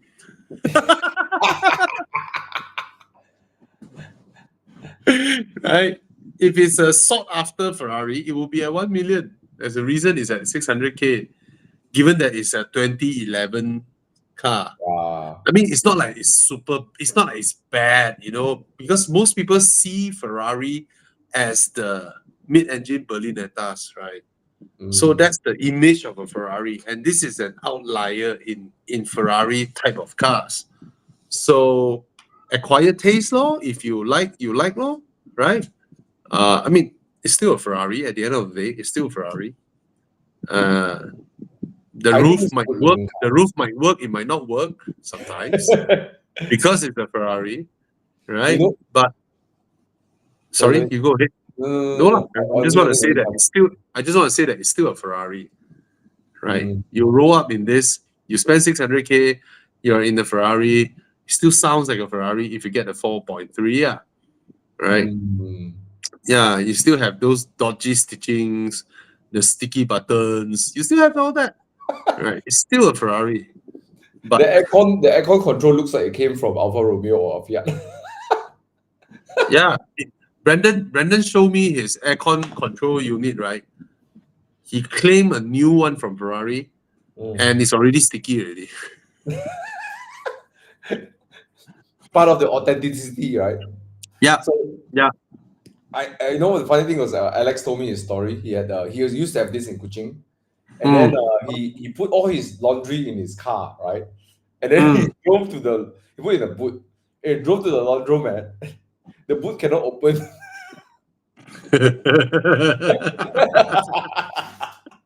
So you're no clothes to wear.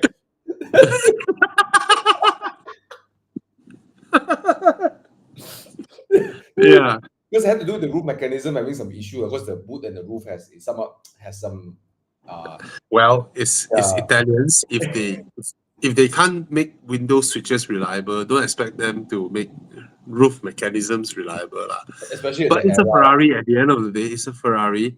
You Yeah. go back to Ferrari, they will fix it. You know, they will do it for you, but you still end up in a Ferrari. You're still better than a lot of other brands. You know, what do you drive? Ferrari. Yeah. See? It's the kind of car that you don't say what model you drive. You say what Yeah. brand you drive. I drive a Ferrari, right? Yeah. Just imagine this. Just a couple of years ago, someone spent 600K on a BMW 540i. Right. And now it's worth less than 200K. You know, so or 200-ish K. So spending 600 on a Ferrari,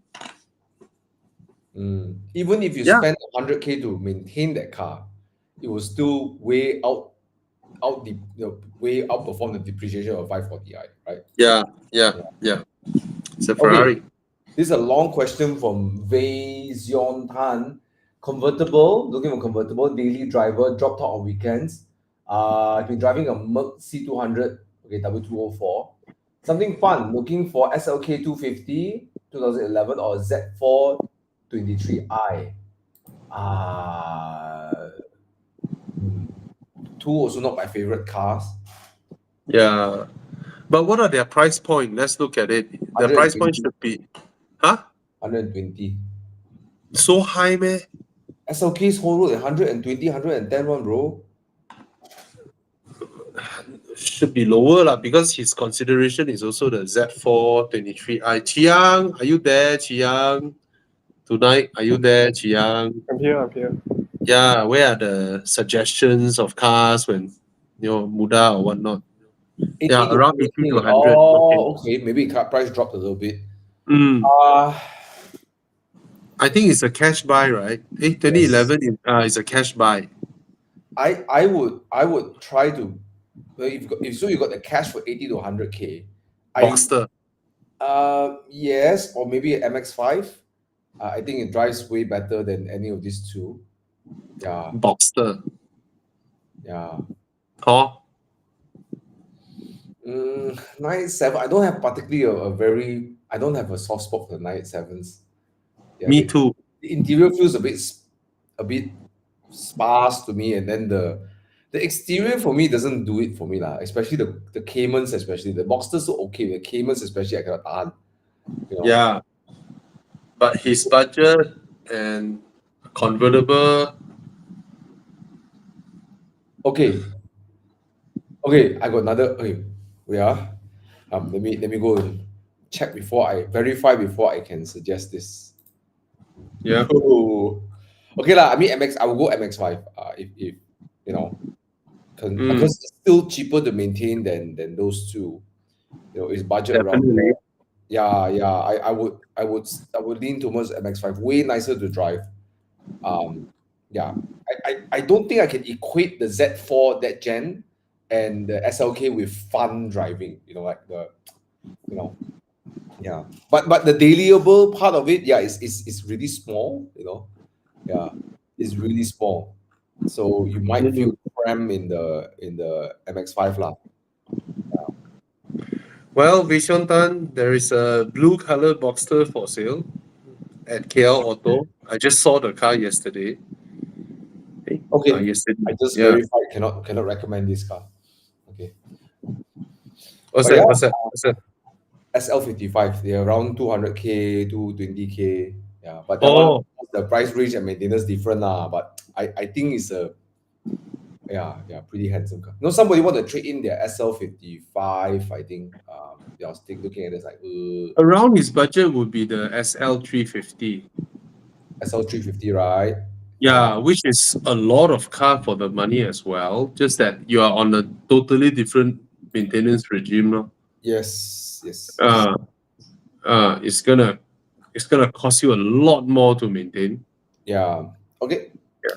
All right. So we help answer the question already. Yeah. The funny thing was that day I was taking Yolanda up with my Alpine, and I asked her like, does the car feel small? Then she's like, it feels a bit bigger than the Boxster. I don't know. But then I realized the Alpine, right? Because you sit so in the middle of between the two wheels, they have this really long dashboard, so maybe it feels long. Actually, I feel like taking the car off from the market. I really like this car. I don't feel like selling it now. Yeah lah, keep it lah, bro. Yeah, it's such a nice daily. Just drive around. Like, it's so efficient. Like you wouldn't believe it.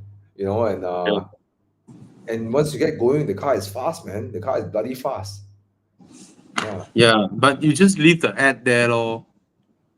I mean, I could. I could leave that there. Like you could play. I mean, nobody's gonna call you anyway.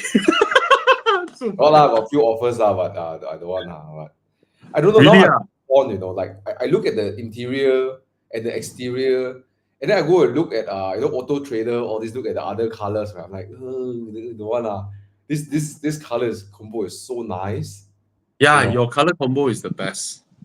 Yeah, and I've just upgraded the brake pads, and it got even nicer. There's a tuning company called Life 110, and it's run by Passion. These people, and I bought they buy in batches. They tell the people to build the brake pads in a certain way. They buy in batches, and they build one for my car. It's so nice now. The braking is so beautiful. Can you buy a Android screen and stick on top of your screen? My screen is from Suzuki Jimny. Horrible. But when you're doing all your toge driving and stuff, you can check all your temperature, and all the oil, your EDC, your. Ayo, that's the worst thing. Huh? I mean, if it's purely an entertainment screen, you can throw it away, right? But if it's connected to your car's ECU, then you cannot throw it away already. It's pretty cool. Like, it's pretty cool. Like when I drove in Maeon-son and all that, when I'm whacking the car and I see the temperature go up, I pull back a bit. I see. Yeah, Okay. yeah. But what a lovely car to daily around. It is. Now I'm thinking about it. I'm thinking just take the car off the market. I really like it. Yeah. Leave it there, lor. I don't know. Now I'm thinking, right? If someone come to me, Thomas, I buy for you 495K. I'm like, no, I don't want. Yeah. Sell lah. Yeah. No, $500,000. yeah, that's true. Okay. Okay, now let's move on. Okay. Dreading the day to sell this car. This car sale, I feel a bit emotional if I sell this car. Yeah. Anyways. Hi Thomas, how much is the cost of PPF for Oh my god. 2K 2K PPF whole car. I know I'm an ambassador for Expel, but as a friend or just as a person, if someone say 2K wrap your car, just walk away. That's just my point of view. As a consumer of PPF, right? Bro, 5K wrap the whole car, I will run away also. Yeah. It's not a like you if you I cannot. Can we, ZH Lim, what do you drive? Can you type in the comments and let us know what do you drive? I mean, okay. Okay. Sorry. Let me give context so everyone don't misunderstood what I'm saying. Okay. Uh, when you talk about 2K ppf, the cost of the product isn't going to be great. Number one. The issues about ppf is that when you put a poor ppf, when you put it on, it may look okay, right? Eventually you'll start to fade a bit. You don't look that glossy. That's the first few things. Because maybe it may not, but the problem is when it comes is when it start cracking, and then you have to pull off and the paint comes off of it. It's very hard to peel off. You damage the paint when you're removing the ppf. So you put the ppf to protect the car, and then when you remove it, you damage the paint. So why would you do it? I'd rather have stone chips. You get what I mean, right? Yeah. Civic FE. Oh, front bonnet only. Okay. Not, okay, I guess. But I think it will be kind of car that, and unless you're particular lah, you really want to wrap it. I Do you need to? I would Because I would do the bumper law and not the bonnet law. Yeah. yeah, The bumper law, you can probably get it around there with Expel, 2K plus minus. Yeah. for me, no point. I mean, I would think that you buy a car brand new, you like it, then you do your coating, then okay already lor, right? What's the point? If you really particular, So, yeah. I think, Thomas, if it's just the bumper, right? I think Expel won't be that much more expensive than. No, it will be Right. around 2K plus minus. Yeah. Yeah, then Proper warranty, yeah, service. then you go Expel ZH. You go Expel, just wrap the front bumper. Yeah. Bonnet only usually is the bumper, the sarong kena.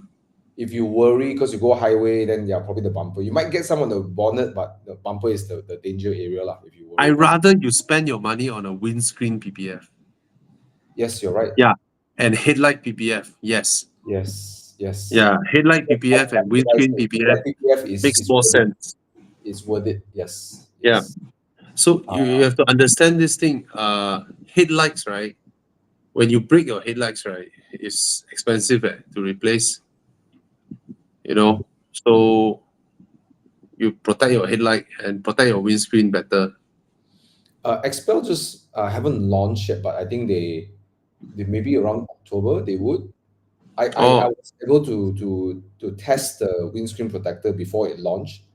So one of the problems about windscreen protector is that it will blur eventually, but the new one is self-healing. So I mean they never had windscreen protector lah. I tried different brands before, but the new one is not bad. So yeah, you can check out Expel. They will have that also lah. Yeah. I mean, mine has been 2 years, Thomas, on my BMW and on my Aston. Yeah. It has been 2 years. I think it's all right. It's holding up well. Of course, a little bit of scratches I can see lah, but very minute lah. Yeah.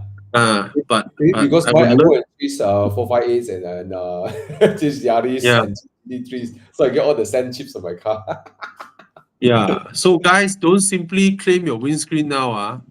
It's recorded now. If you claim too many windscreens, when you buy car insurance, they might just reject you. Yeah. Or they give you a higher rate. Okay. Yeah. So yeah, I think I'm with Bobby's point of view. If it's a car that you're going to use it for a few years, depreciate and whatever, then just do the minimal or don't do it at all. Yeah. Okay. All right. But yeah, protect the protect the lamps and the windscreen and tint do your tints. Yeah. What's this? So many questions. Okay, LCI M340i, family of 3, making this car. Yeah, buy if you can afford it. Buy all just good. buy. Yeah. Good car.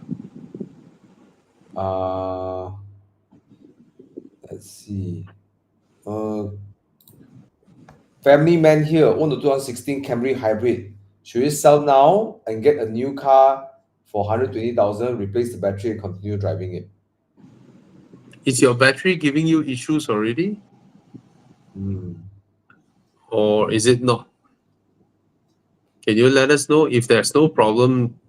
Okay, Because- if the battery is giving problem, if you are the owner of the car, would you just sell it or would you just replace and keep driving it? I think that's his question. You The know? car is worth 50,000. 50,000 in the used car market means the dealer will take in your car at 40 probably. But if the battery, I don't know how much is the battery, but I don't foresee this kind of battery pack costing more than 10,000, 20,000, right? Oh, he says so far so good. Then you continue use lah. Continue use lor, yeah lor. Yeah lor. And Because if you spend 120k buy another car, it will be roughly around that of your Camry in terms of size, in terms of feel. You know? and then you go through another round of depreciation again, right? Yeah. Okay, got a few questions over here. Volkswagen Passat 2.0 380 TSI Highline sedan compared to Toyota Camry, which one to choose? The Passat suspension so nice now. Oh, but I like the, Handling is better, power is better, suspension is better. but rear space, Camry better, right? Nah, similar. Similar. I will go for the Passat. Yeah, I will go for the Passat. Yeah, me too. I prefer the Passat. Passat got a nice like feel on the highway. You know, it's like nice and planted on the highway. Yeah. Camry cannot have. You know. Yeah. Yeah, all rounder better lah. Yeah, lor. Now I think about suspension also better. Yeah, infotainment system better. Yeah, way better. Way better. Yeah. I don't think it's a big issue car. It solved most of their problems, and you know it doesn't have the same reputation that it was before lah. Yeah. It will never be as reliable as a Camry lah. Huh? Put it that way lah. Yeah lor. Yo, this one. Yo. 7.2. Oh yeah, Jared is selling his red Cabrio, right? Yeah. Jared is selling his red. I wonder what. He doesn't know what he wants next. He haven't told me yet. Yeah, he's still looking around for something else. Selling for how much? 500. 500 or 520. I can't remember. Yeah. But rightly so lah. I think it's a right price. Because the 91.1 S are going for what 380, 450. So yeah, I think it's a good price. Yeah. But I've driven the 91.1, right? The C2S is like it feels a bit like, you know, if you don't want to drive fast in that car, right? It's just like chill, listen to the exhaust. Okay, I mean, compared to your Spider, of course, different thing lah. Yeah, but I find myself cannot- I find myself in the car. I don't want to drive fast. I feel like sometimes the street road open up, you just start it a bit, you hear the sound, and that's it, right? But you won't like attack the corner kind of like feeling, you know. Yeah. You know what, Thomas? Imagine you drive past a house, right? Yeah. It open gated, semi-D, right? Then you see this house, right? Got one yellow color GT3 and one bright red color C2S And the Cabrio. red color in 911. Yeah, yellow and red, Superman combo color. You're like, you know. But if it's a silver 997.2 C2S Cabrio and then a yellow GT3, you will feel that wow, this guy got taste. Last time he bought a 997 silver color, now he got a GT3 in yellow. Very different, right? I would think you're really so colorful, go colorful all the way lah, right? Yellow, one yellow and then one red. Both cars, you know, yellow and red when both parked next to each other in the same household. It's damn ugly. Yeah. McDonald. Oh yeah, McDonald. Then the 458 park in the middle, then look like Look like a white color car. Look like the mayonnaise coming out from the. Yeah. Yeah. Yeah, the 997 quite handsome, actually more handsome. Very handsome. And then when it's silver with a brown leather seats, oh, beautiful. But that being said, 991 is a more dailyable car lah. 991, right? Yeah. Larger, more comfortable, better built inside. But then this guy already got 991.1 GT3. Then he get another Cabrio. Then one yellow, one red. Ah, bright yellow, bright red. McDonald. Wow, look at this color combo. Walao. Yeah. Mm. They got one banana and one apple. Okay, lor. One yellow, one banana, one apple. But then, I mean, the 997.2 is so overpriced. Yeah. Right? Okay lah. I mean, if 991.1 is 500, and then this one is about 390, it's a 100K difference only. Yeah, lor. Oh, yo. Yeah. Which one would you get? 997.2 or 991.1? Which one would you get, Thomas? I find the 997 is the last of the sporty feeling, the Carrera that feels like connected, The 991 always feels a bit like, Digital. not digital only, like it feels more GT-ish, It has a GT Oh. feel. Not to say the car can't go fast, it's like the feeling I always get from the car is I don't have the urge to.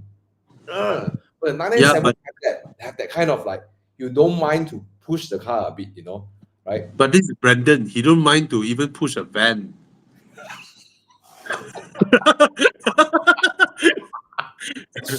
Anything also whack, right? Yeah. Yeah.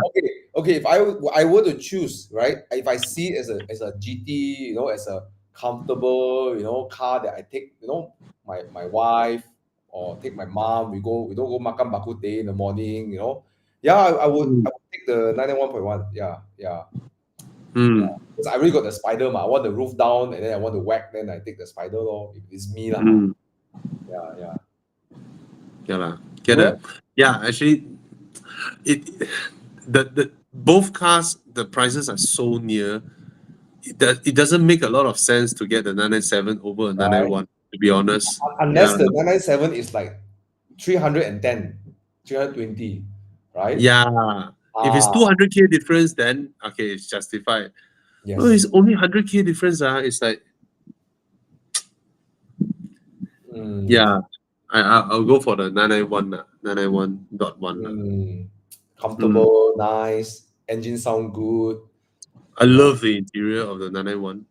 Yeah, that gen, I feel like they started to sort out most of the Boxer 991, right? Yeah. The interior somehow feels like complete really. It's like, oh, okay. Yeah. Finally got it right. Yeah. Silver is beautiful. Yes. Porsche is amazing, Yeah, man. Yeah. Okay. All right. So, what else? My dad wants to buy a full luxury sedan. Five. Okay. There's more than a luxury sedan. Limousine already. Get the Rolls Royce. Get the Rolls Royce. Because Rolls Royce at that price will always be won't say always now. Yeah. Would you think the Rolls Royce 2014 Rolls Royce is what, 800K? Is it? 6. Do you think it will drop to like 300 or something? Nope, it will not. It will hold its value at this price point, whereas the S-Class will depreciate until it's 10K. Not 10K lah, 100K lah, right? You go and find 10K S-Class, can find one. Oh yeah, the old ones lah. Exactly. And it's unrivaled, right? The right quality, the interior, everything is unrivaled, right? Even the Rolls Royce is 10 years old. Okay, I get it. 5K. This one is 5K. But even as a 10-year-old Rolls Royce, right? And then you jump out of the car and you go in the Mercedes, right? Right? I think the Rolls Royce will be more reliable. I'm serious. And it's more epic, isn't it? Right? Yeah, so much more epic. Yes. Yeah. It holds value. It's gonna be more reliable. Yeah. So Okay, okay, now put yourself in Jay's shoes. How would you persuade a father? Like probably a businessman, because you're looking at S-Class short businessman, right? Short uncle businessman, right? Depreciation, right? yeah, very easy. Just show him. Wait, let me see the oldest Rolls Royce Ghost I can find. Should be what price? Should be 500K. Yeah, 2011, 500K. Right. No lah, Rolls Royce Rolls Royce What a handsome car. yeah. Handsome xiao, right? And yeah. Oh, just picture yourself stepping out of the Rolls Royce, walking away, versus stepping out of the S-Class and walking away. Yeah, man. Oh, yo, handsome. Look at his color. Oi. Yeah, Rolls Royce will hold value really, really well. Mm. And they're reliable. Don't you think, Bobby? I don't know if you share the same opinion as me. Don't you think Rolls Royce, when you park at the roadside, it has a presence, but it's not screaming for attention, kind of like it is if you don't pay much attention, right? It's almost invisible, right?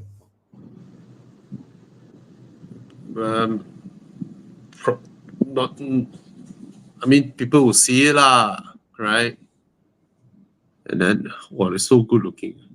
Handsome, right? Yeah. Suicide doors. Yeah. It's something different. Get the Rolls Royce, Jay. Yeah, Get the Rolls Royce. Get the Rolls Yeah. Royce. Yeah. I mean, Rolls Royce versus the giant C-Class. Come on. Right. Nice. Okay, what's the time now? Hey, 10:15. Let's do as my car. Yeah. Yeah. That's why it's called a goose today. Yeah. All right. Some Okay. quick questions before we wait. My My dad dad is offering GLC 250, 30% market price. What's M40? I'm not sure exactly what the number is. It was M40. Don't know. Yeah. Buy the car, sell and earn the 30%, and go buy something else.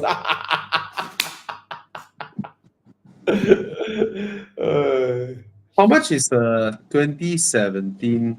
Wait, GLC. Mercedes. Guys, scan the QR code while we answer this question. Right, guys. Yeah. All right. So it's 120,000. So his dad is offering it to him at 80,000. Buy lor. If it's 80,000, yeah, then okay. Right. Or you drive the car and then you keep telling your dad, I'll consider.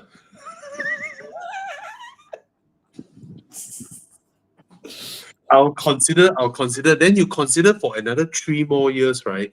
This car will no longer be eligible for loan. It's 10-year-old already, ma. Then the market price will tank.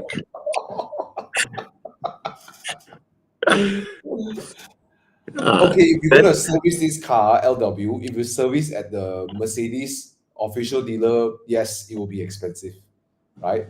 But if you can find a good workshop, who handles luxury cars or handle cars of this nature, then you probably save a lot more money. I.e., you go to Prestige Car Care and stuff, they probably get you far better maintenance costs, right? So that's what I'll look at, right, for sure. Yeah. So if you take the car like what Thomas said, immediately buy it off your father, and then without second thoughts, immediately sell the car, earn the profit, use the profit to buy another daily runabout car, which is for free by then. And when you show your dad what you did, right, he will immediately let you inherit his wealth or his company. Yeah, because he know wow, my son. yeah. Yeah, I mean, I know what, LW, since is your dad, right? I would, if you want to do that trick, maybe I'll find a consider. buyer first. Find a buyer first, right? Take the car, go test drive, find buyer. Okay, then I buy the car straight away, sell. Yeah. Then you earn the difference. Right? Then you Then get a save free it up. car, right? Yeah. You earn 50,000 ringgit or 40,000 ringgit. Straight away, Mm. go and buy a Swiss Sport. Mm. And then you still got enough money left behind. How to make millions before that?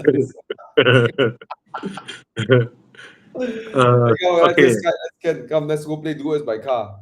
Okay, this one quick answer is gonna be the X3. Okay. Hyundai Ioniq. I won't touch it lah. I won't even buy it lah. Mm, Okay. Yeah. Okay, let's go deal. Where's my car? come, let's play. Mm.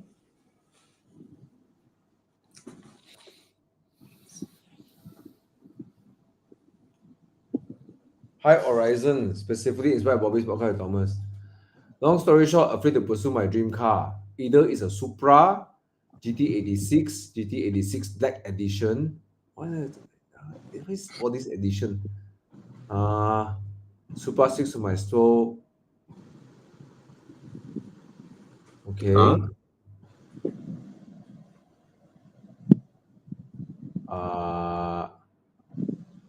Can you do full screen? Jiang? Very hard to read. It is full screen, bro. So No, he's saying put he us has. away. Okay.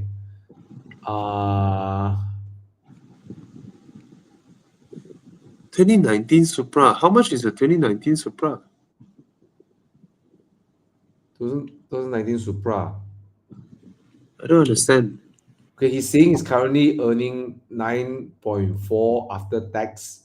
His cash is family cash right now. Okay, he's afraid to pursue his dream car. Oh, All right. Supra. So Supra probably looking at the 2.0 lah. I mean, I guess what price is it? 200, 220, the 2.0 Oh. Supra. Oh, okay. Yeah. But the Toyota Supra, It's not as good as the GR86, right? You want to say that, right? yes, I would. Yeah, but he say he sings his soul. Speaks to his soul. Yeah, so I guess it's the itch that you will scratch law, but knowing that it will, it's so expensive. What the heck? So it's What's that? Low to high. 220,000. Yeah, 220,000. Yeah. It's not cheap, eh? If you're going to spend 220,000 on Supra, I would look for a Recon GR86 for 150, 160,000. Right? That's probably more fun, I guess. Yeah. Way better car than the Supra. Yeah. But it's different when... Different with what? When it's a car that speaks to his soul. Yeah, well, how to win that? Yeah, well. I mean, the M235i was such a car, right? I remember driving it for the first time, and then I was like, shit, I want that car. I know it will depreciate, but I bought it anyways. Yeah. And I think maybe I don't know what kind of income you make as a commodity trader, but it seems like if you have the ability to scale and grow your income, then not so bad lah, I guess. But if you are in a kind of job that don't give you mobility in your income, then maybe a bit tough. Yeah.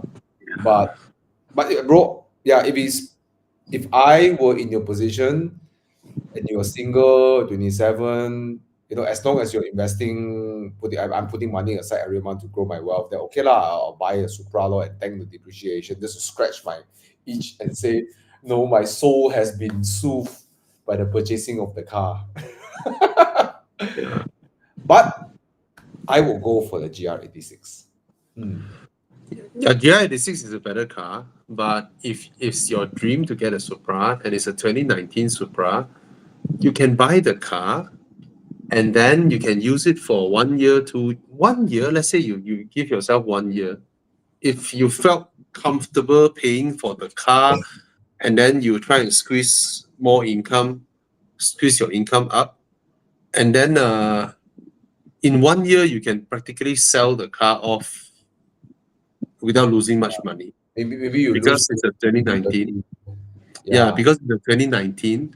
But if it's the 2017, what GT86 and all that lah, you're gonna lose more because in 1 year's time the car will be left with 2 years to take loan.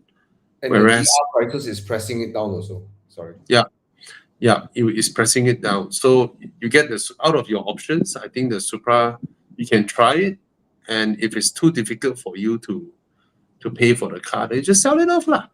Right? If anything happens, you sell it off. You're not going to lose a lot of money.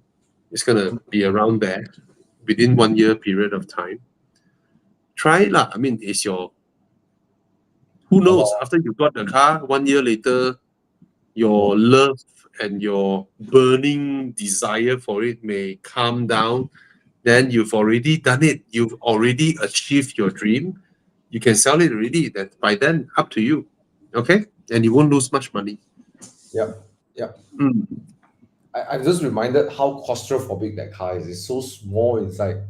Yeah. And the fact that the M2 is more comfortable than it. Right.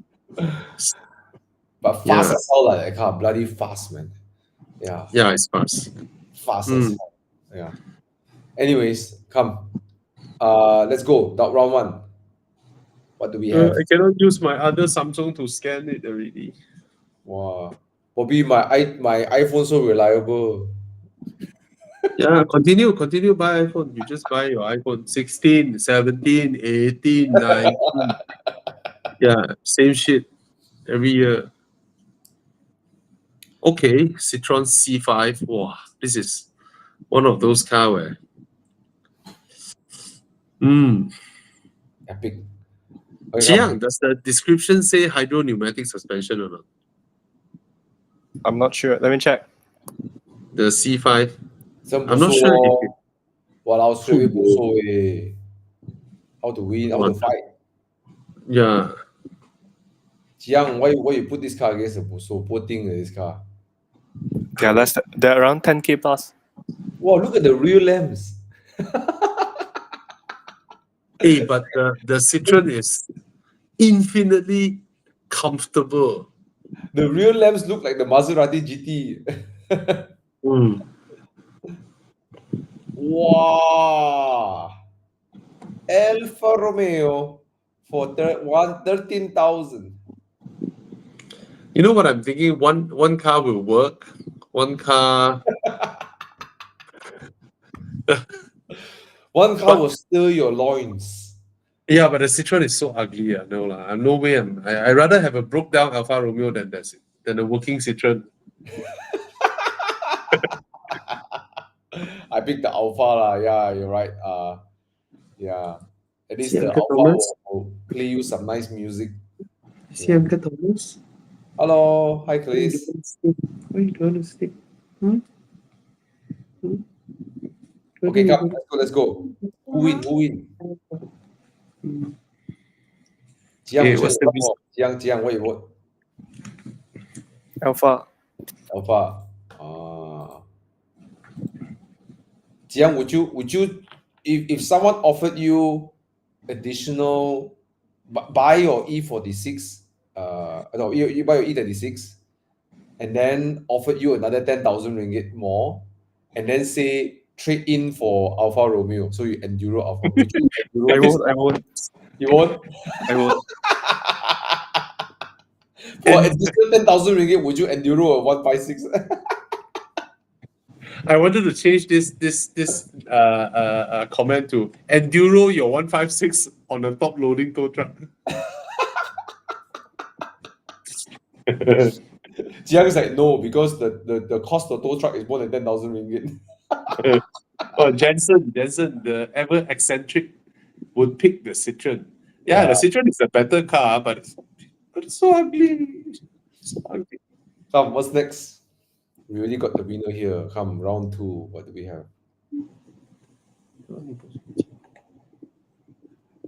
BMW straight 6 twin turbo N54 engine. This one F10. is 535i. Twin turbo engine. Oh, N55, N55. 50,000 ringgit. Would you get this or Ford Mondeo?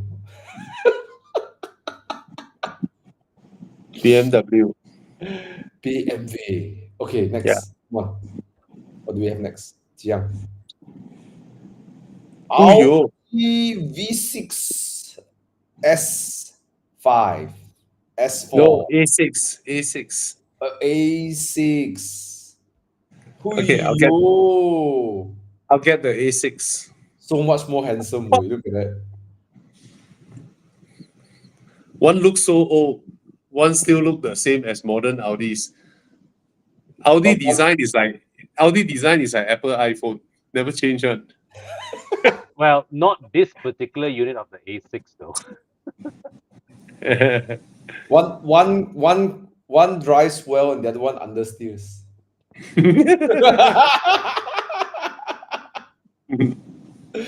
but like but the that, understeer one can go faster than the other one.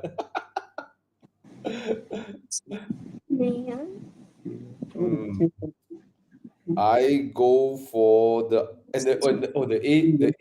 just realized that all this interior will be so much more better than the F10. it is.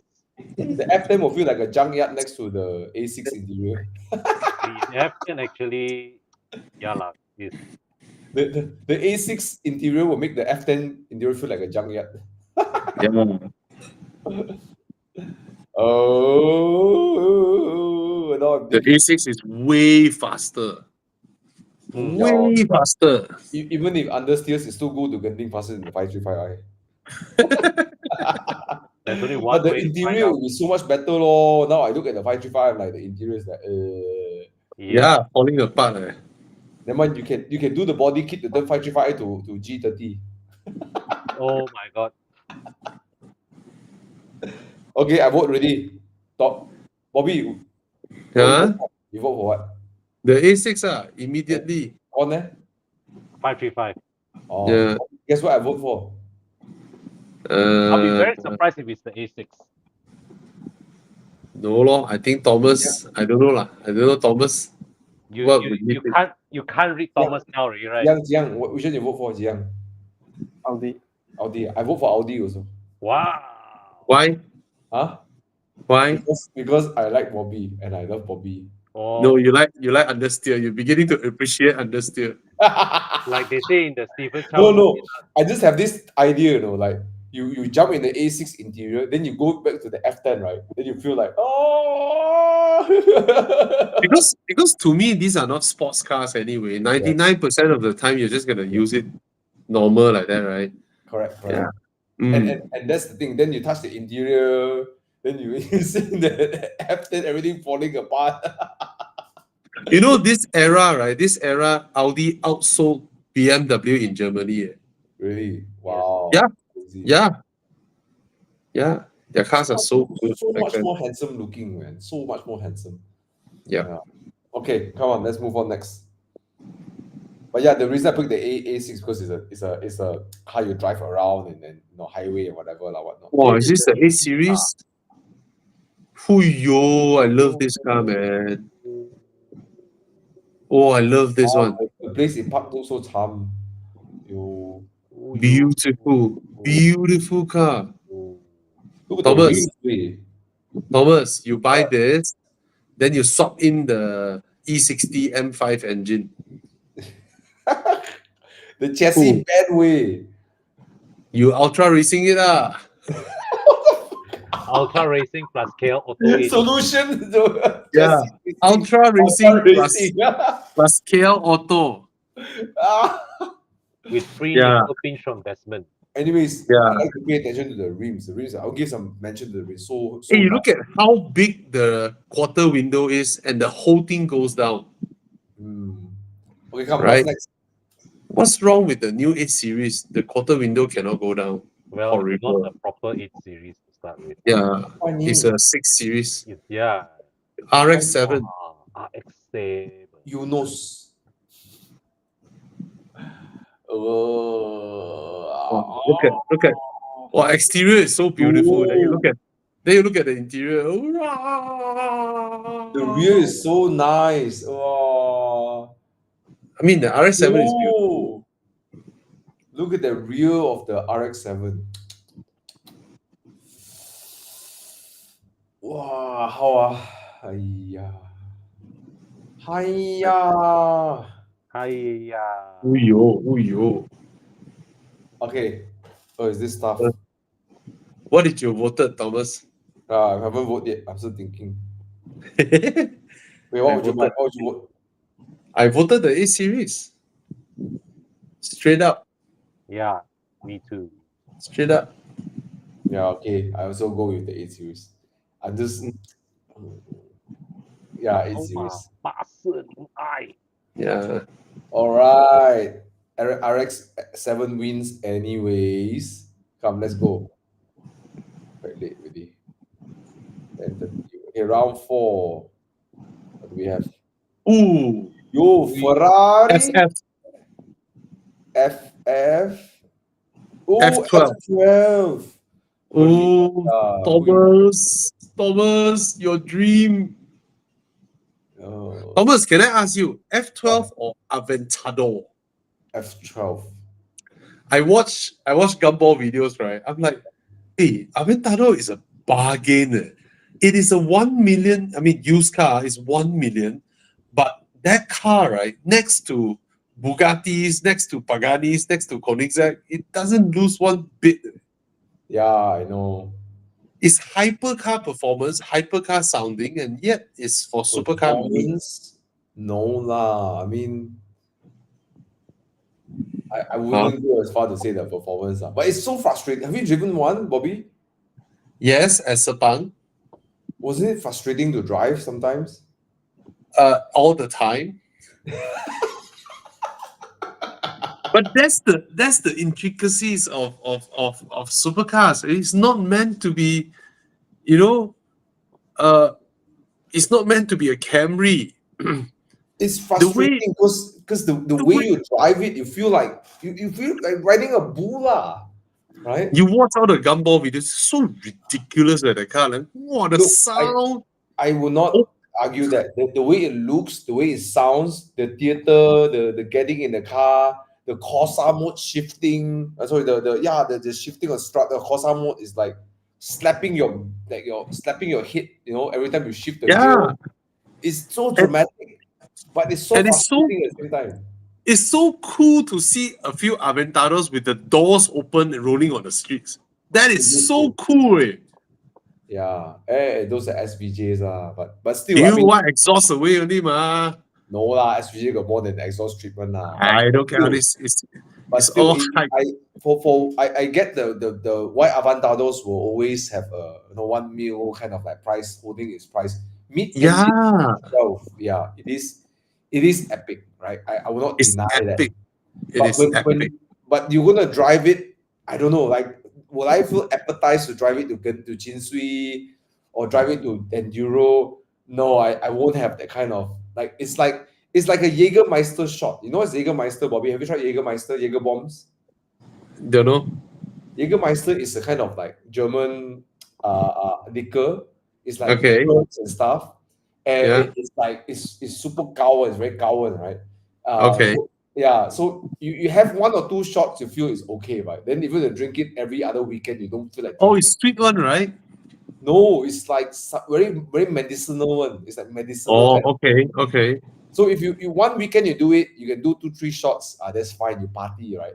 Then if you drink it every weekend, right? You're like, don't want, right? So that's the Aventador in my opinion, right? It's like you don't. Yeah, I don't know lah. Not for me. Cool. It is cool. It looks good. It looks really good.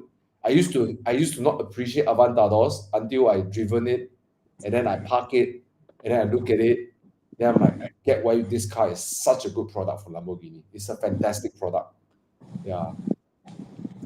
It's so funny when they were at the Thai border immigration and then DDE went up their cars. Shit, I lost reverse. Yeah, they have to push the car out. And then arrive at the Malaysia border, Malaysian side asked him to switch off the car, then do all the paperwork. After that, they start the car, reverse came back. Yes! Yeah. Damn cool. Italia, no, normal. But yeah, I mean, as what Spin Hunter is saying, you park it next to Pagani and then you look at it, it's like it belongs in the same like pedigree. Yes, Same yes, pedigree, that's same the thing. pedigree. Yeah, and that's the Yes. success of the Aventador, Yeah, something that the McLaren won't have, nor the Ferraris would have, Yeah, Yeah. what a success. Sorry, I Aventador- saw a question. What is the main reason the Volvo XC90 is so cheap now? The answer is because the X5 hybrid is even cheaper. yeah. But anyways, yep, Aventador epic. I think they outsold Ferraris in Malaysia, the Aventadors. Hey, Chiang haven't shown us what's the next car. F12 versus what? Aventador Yo. there. I think it's Yeah. Aventador. Hey, Yeah. no! Rolls-Royce Wraith. Oh, Uyo, Is it Wraith? Uyo, so sexy, way. My God, look at that rear. Oh. Sorry, Thomas, I voted already. Oh. Wow, I Chiang, also this one good one. I also voted already. Oi? What do would you get? F12 lah, walao eh. Yeah, I should vote for F12. Why did I press the Wraith? Because it's a Bobby Ang kind of car, right? But F12 is also my kind of car because got sound. But you The say Wraith, the steering not nice, you say. yeah, but the Wraith 6.6 liter V12, and then you hear none of it. You might as well buy an electric car. Imagine Brandon buy Wraith, tapao people are getting. Hey, the Spectre looks so good. Yeah. In retrospect. Right? I mean, Con, you think about it. Yeah. It's a 6.6 V12 twin turbo, Mhm. but it's so quiet, you don't hear the engine. You might as well But You might you're well right. just- You're right. You might as you well might as just well get an give it EV, right? yeah. Yeah. When I look at the Spectre, right, it's like one of the things that crossed my mind the first time I saw a Spectre is like, I think the 7 Series has more presence than the car in pictures. But it looks good. The Spectre looks Okay, good. granted, I have not seen the Spectre in person. To me, right, I think there should only be two types of electric cars: Mhm. Rolls-Royce or the cheapla Fiat 500 type of cars. Mm. One for daily roundabout, one for like ultimate quiet luxury. Mm. Or Brandon said street pipe the Wraith. That's so. I don't know, man. It's a turbocharged car, so I don't know. Probably have to remove some insulation in the car to hear it. Yeah. Man, but such a good looking car, man, the Wraith. Wow. Yeah. So Brandon, which one would you buy? Wraith or F12? But would you okay, price aside, would you Wraith or would you Continental GT? Continental GT, but shit, man. Wraith is different. Is the Rolls The Royce, presence. the enigmatic name that comes Yeah. with- And the Right. ugly interior. The interior is so ugly. It is so ugly compared to Bentley. But Yeah. there is something about Rolls Royce. It's just Yep. and the way it rolls out of your mouth. I drive a okay. Rolls I Good one. okay. I can answer you now, Thomas. I think I'll Ah. go with the Wraith Mm. solely for the fact that I opened my doors the other way. That's yeah. That's, Which is a more gumball car, a Wraith or a F12? Both are gumball lah. Mm. Yeah. The Wraith is cool. It's very, very cool. It is. I wish more cars have suicide doors. Do you know Jerry offered me to turn my repeat rear doors to suicide doors? Are you kidding me? Oh wow. Yeah, it will be easier for a passenger to go up and down. Oh my god. Yeah, imagine my Aston, the rear doors are suicide.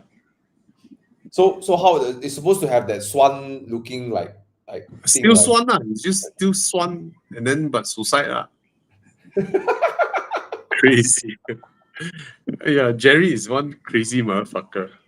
Yeah. That's one way of Oh. putting it. Yeah. Yeah. Anyways, I think we've reached. What's the results? Who won? I think Ferrari won lah. Yeah, Ferrari win lah. Yeah, lor. Yeah. Ferrari. You buy F12 lah, I buy Wraith, so I can pick you up when your car broke down. Then after I pick you up, we broke down. but to sit in the Rolls Royce Wraith waiting for the tow truck more comfortable. Yeah. At least you can look at the stars in the inside while waiting for the truck to come. I don't know which year's Gumball, right? I heard news that there's one guy who brought don't know what supercar, and then he hired or his own driver lah, drive along in a Rolls Royce, so that when he got tired, right, he throw his driver into the sports car, then he go into the Rolls Royce. Wow. Wow, like Hey, that. yeah, I mean it's a way to go, you know. Yeah. Hey, last year, right, Shmi brought 6 cars. Wow. So He brought 6 cars to Gumball, and then he swapped every day. Crazy, so right? $1 million lah, US dollars per car, 200,000 per I car. don't know lah. This rich kid is a bit gila. So many stickers on one car. Wow. Yeah, and the fact that he don't want to put DDE sticker, I just when I learned this, I'm like, oh, this guy he's exactly how he looks, you know. Yeah, really a brat. Hello guys, I'm Shmi. Swan. Okay, Michelin, come, Learn. Michelin. Bobby, Michelin. Yes. Oh, guys, buy the best tires. Okay, and 4 tires, you get 400 ringgit off. All right, you buy 2, you get 200 off. Some funny thing, that day I brought the Toyota Century to Michelin and asked if can get size for the tires. Apparently the size of the car's tires are for vans. And then I learned something new. There's this thing called Michelin Agilis for vans. What Okay, the name? Michelin, yeah, Agilis for vans. Okay, so guys, Enduro is up. Sign up now if you want to join Enduro. Enduro is the poor man's Gumball. Okay. Something like that. It's a Yeah. man's Gumball. Yeah, because you don't need to pay $200,000 US to join Enduro. You don't need to pay 200,000 ringgit to join. It's free. You just book your own hotel. Right? So if you see Gumball damn exciting, and then you look at your own bank account, you are poor, so you come and join Enduro. What a pitch. Okay, every year we have roughly about 100 cars. Some years 80, about there for Enduro. But your car have to qualify first. Okay. So we are more extreme than Gumball. The roads that we drive on is more extreme. But we don't have all the. You can take it on a boat and Yeah. Yeah. And if only Gumball let us plan their route, then we'll bring them to some nice driving roads in Thailand. Because Gumball is more like straight away from city to city. It's more about the arrival on the city, the whole party scene. For us, it's like crazy nice driving routes. More to that lah. Okay, not so glamour. Yeah. But you know, Okay, Bobby, but your car still has to qualify. You know, Bobby, I don't know. I mean, I watched the Gumball videos. And you know, having experienced Enduro, I would personally choose Enduro anytime. Yeah. Yeah. Gumball, if you pay $200,000 US, you can bring any car there you like. Yeah. But there's Okay. a kind of like it's more like party, and a lot of people, right? Maybe that's not my thing, lah. Yeah. But the excitement of seeing a lot of cars with the same That's stickers around you, going to far away places that you guys have never been to, is fantastic. Mm. All right. The same feeling is there.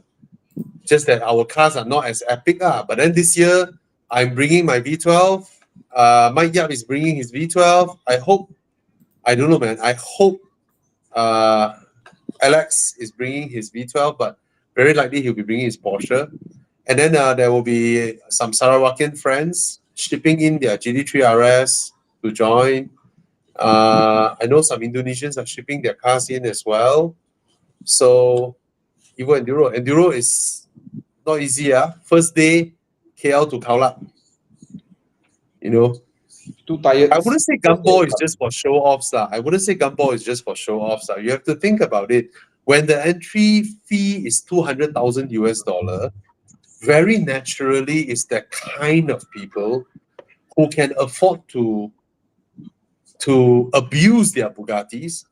You have to give a lot of respect to people who bring out cars like Carrera GT, Bugattis, Koenigseggs, Paganis. These are amazing, right? When you think about it, right? These cars, they cost 10 times that of an Aventador. Yeah. And they bring their cars out, and that is something, and it brightens the scene, and it puts Thailand roads and Malaysia roads on in the world map, and I'm still trying to figure out how DDE can spend $500,000 to be an official sponsor of Gumball just to have a sticker on the cars. Crazy way, crazy. And so if you want to sponsor your brand on Evo Enduro, you can as well. Okay, your company or your own lawyer agency or your whatever you're doing. I mean, you can spend a little bit of money and advertise your brand on Evo Enduro's car. Okay, and every year our social media reach is no slouch, 4-5 million social media reach. Okay, so come and join. If you see Gumball, you see that, wow, I wish I can do something like that. Evo Enduro is a little bit more extreme, a little bit less party-ish, but it's fun nonetheless. Yeah. And it's a longer drive, way longer. More, I think because the Enduro, the people who created Enduro, like Bobby and all, they really like B roads. So I guess it's not like, unlike Gumball, it's like one city to another. This one is drive so we can get to the B roads. Yeah, they were so happy when they went from Satun to Wang Kelian, going up the mountains, the windy roads. They're like, wow, because the rest of their trip is just straight roads, man. Yeah, Thai roads are so straight way, boring and straight. Yeah. But the sights and scenes when you're driving in Thailand is amazing compared to Malaysia. Right? You see so much more things. So since you got a bit of time, right? Maybe run through a bit. Day one, Khao Lak, KL to Khao Lak, right? Yeah. Quite a drive, but I think people are tired, they can stay at Krabi. Then day two, go to Kanchanaburi, right? Yeah. Kanchanaburi is a bit north of Bangkok, right? And then third day you should arrive at Chiang Mai. Then still tentative, right? The dinner with the group dinner in Chiang Mai, 7th. Yeah. So arrive, straight away go makan dinner, rest. Day 4 you can chill and relax, enjoy Chiang Mai. Chiang Mai is quite nice. Makan, whatever, just enjoy, because you guys are 3 days all the way up. Then day 5 you can enter Mae Hon Son when you're fresh. It's a Sunday, I believe, or Monday is Monday, okay? Which is better in a sense because then the weekend crowd not there, you can go to Doi Internon, all this. This is where the 4,000 plus corner starts. Then you end up at the Mae Hon Son village. If you haven't booked your hotel, try booking at Sang Poi Cottage, very nice there. Day 6 you go to Pai village. This is a short drive. But in the morning, if you can get up early, please go to Bang Rat Thai. It is freaking awesome. You must be there before the sunrise. Yeah. Thomas, this year I must try the beef fried rice in Pai. Oh, the beef fry is so nice. Yeah. When you arrive at Pai, bro, you go makan first before you go to your hotel, right? Because I know you want to chill in the villa at Hey, Pai, later you fall down, mate. right? Yeah. Sorry, my daughter is sliding off her chair. Mate, later you fall down. Careful. Okay, So sorry. you drive to Pai Village, eat first, then only go to your villa and chill out. Because I know you want to chill out. Yeah. So you go to Yeah. Pai Village. Pai Village used to be a place for the Americans. They rest there and they recover from the war. The injured soldiers would recover from the war. So I heard lah. But Oh, I didn't know that. But it's Yeah. nice. Pai is very nice. very chill. A lot of foreigners there. I feel there's more foreigners than Thai people over there. After Pai, where do we go? We are going Nan. Straight After to Pai? Pua. So from Pai, Pua. we cut across straight to Pua. So after Pai, we will go all the way to Pua, which is we'll go past Route 1148. Pua Nice. is a little village where Nan is quite big, the district, but Pua is a little village where we spoke to some locals in Chiang Mai. They say the locals like to go here, so it's quite nice because Nan is not very tourist friendly kind of like town. Yeah. Special menu. Call them no longer available. No. Hopefully they bring back again at the end of the year, right? Your phone call shouldn't be whether it's still available or not. Your phone call should be make it available. We will come and eat it. Yeah. Yeah, they have to make it available. Anyways, this route from Pai to Pua is really nice. I've been through that highway between Pai and Pua. It's like Karak Highway non-stop for like 2 hours. Super nice. Right? You see all the middle part is super nice. Then you get boring part. Then you see the Route 1148, also very nice. Yeah, this is a very, very nice drive. This day 7. Then day 8, we'll go to Nan, but we don't go Nan directly. We go one big route, go to the Route 10. Oh, nice. Yeah, we'll end up with some cafes that can oversee into Laos. Sokit Chegu Shuresus roads. And Chiang go up the Torturous Road. So some pictures to take. Okay, Torturous Road viewpoint. Okay, imagine that, Bobby. I stand up there, I hold the camera, and then you come from down there. We hear your Aston come first. Vroom, vroom, then you start showing up at the hairpin. So we hear your car before the hairpin. Then you go. Then you pull a slide. All the way up. Right? Yeah.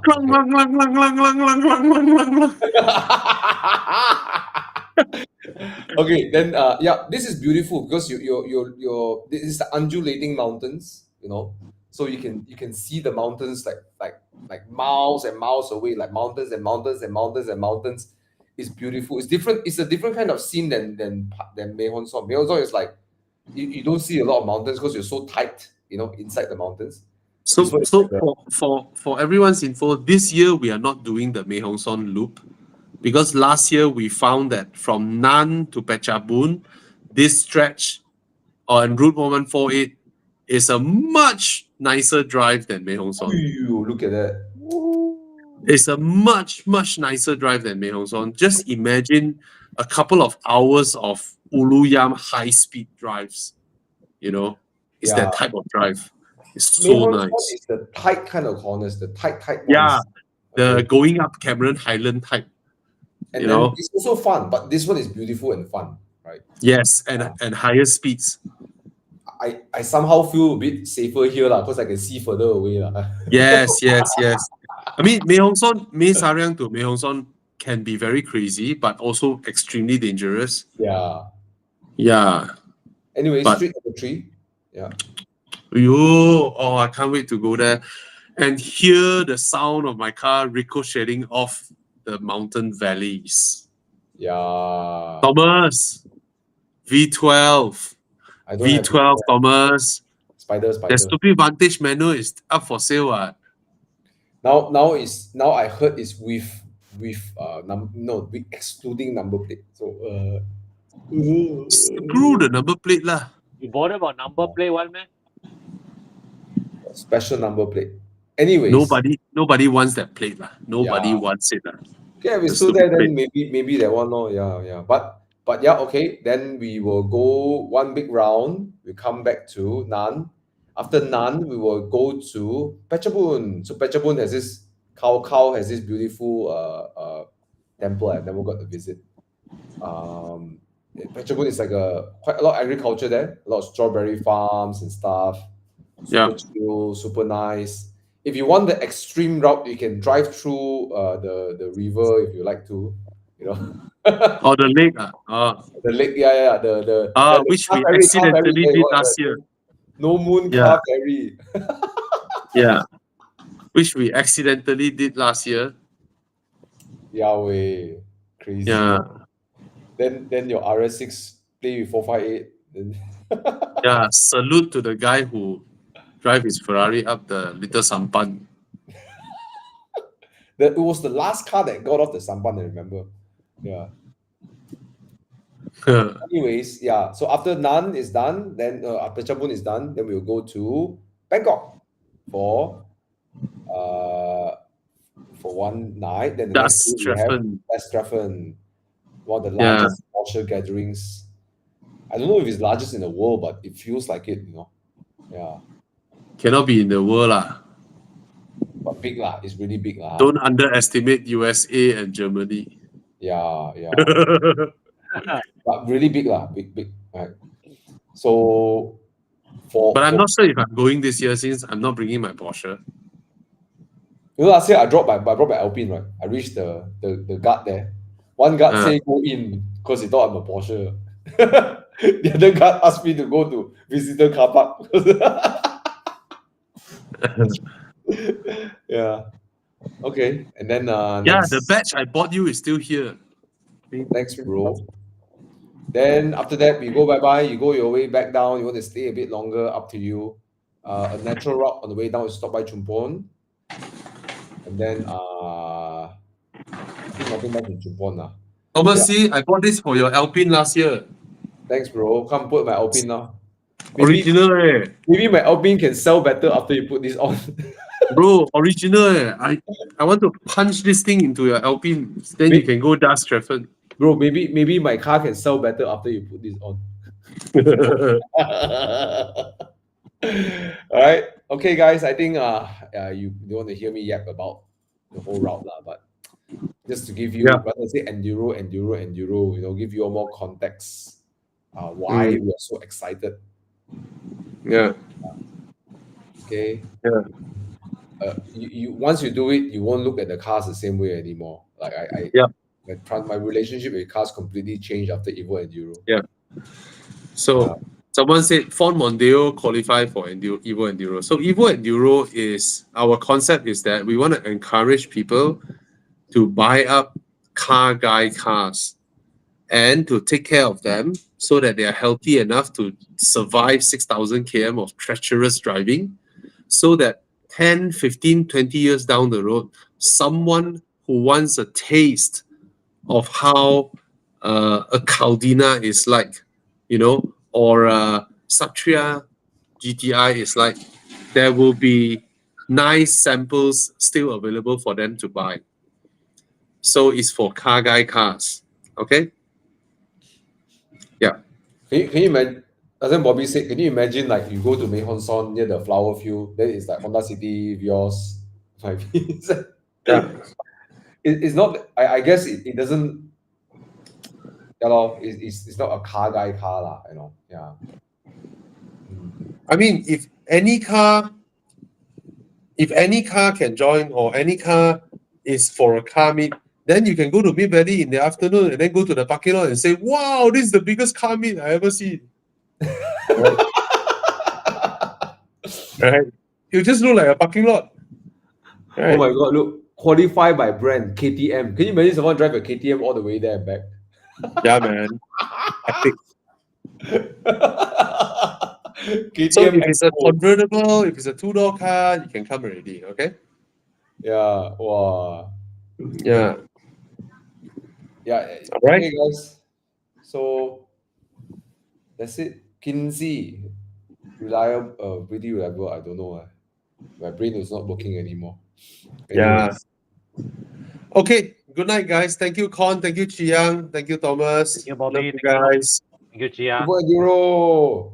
Yeah. Yeah, guys. So if you're looking for exposure for your brand, or your boss thinking about different ways to get exposure for a brand, send Horizon a message. Yeah, one of the craziest thing we've seen was Bufori. I don't know how Bobby talked to him and Jerry and got this thing out. He got the Geneva in 2022, right? 22. Yeah. And then it was creating so much publicity that Jerry told me that his website went down because so many people visit the website during the Yeah. Enduro period and after the Enduro period. So Yeah. so I could only guess like millions of views because my YouTube video for Bufori was like 800,000 plus views and stuff. So yeah. So there is a huge potential for exposure in Enduro. Okay. Yeah.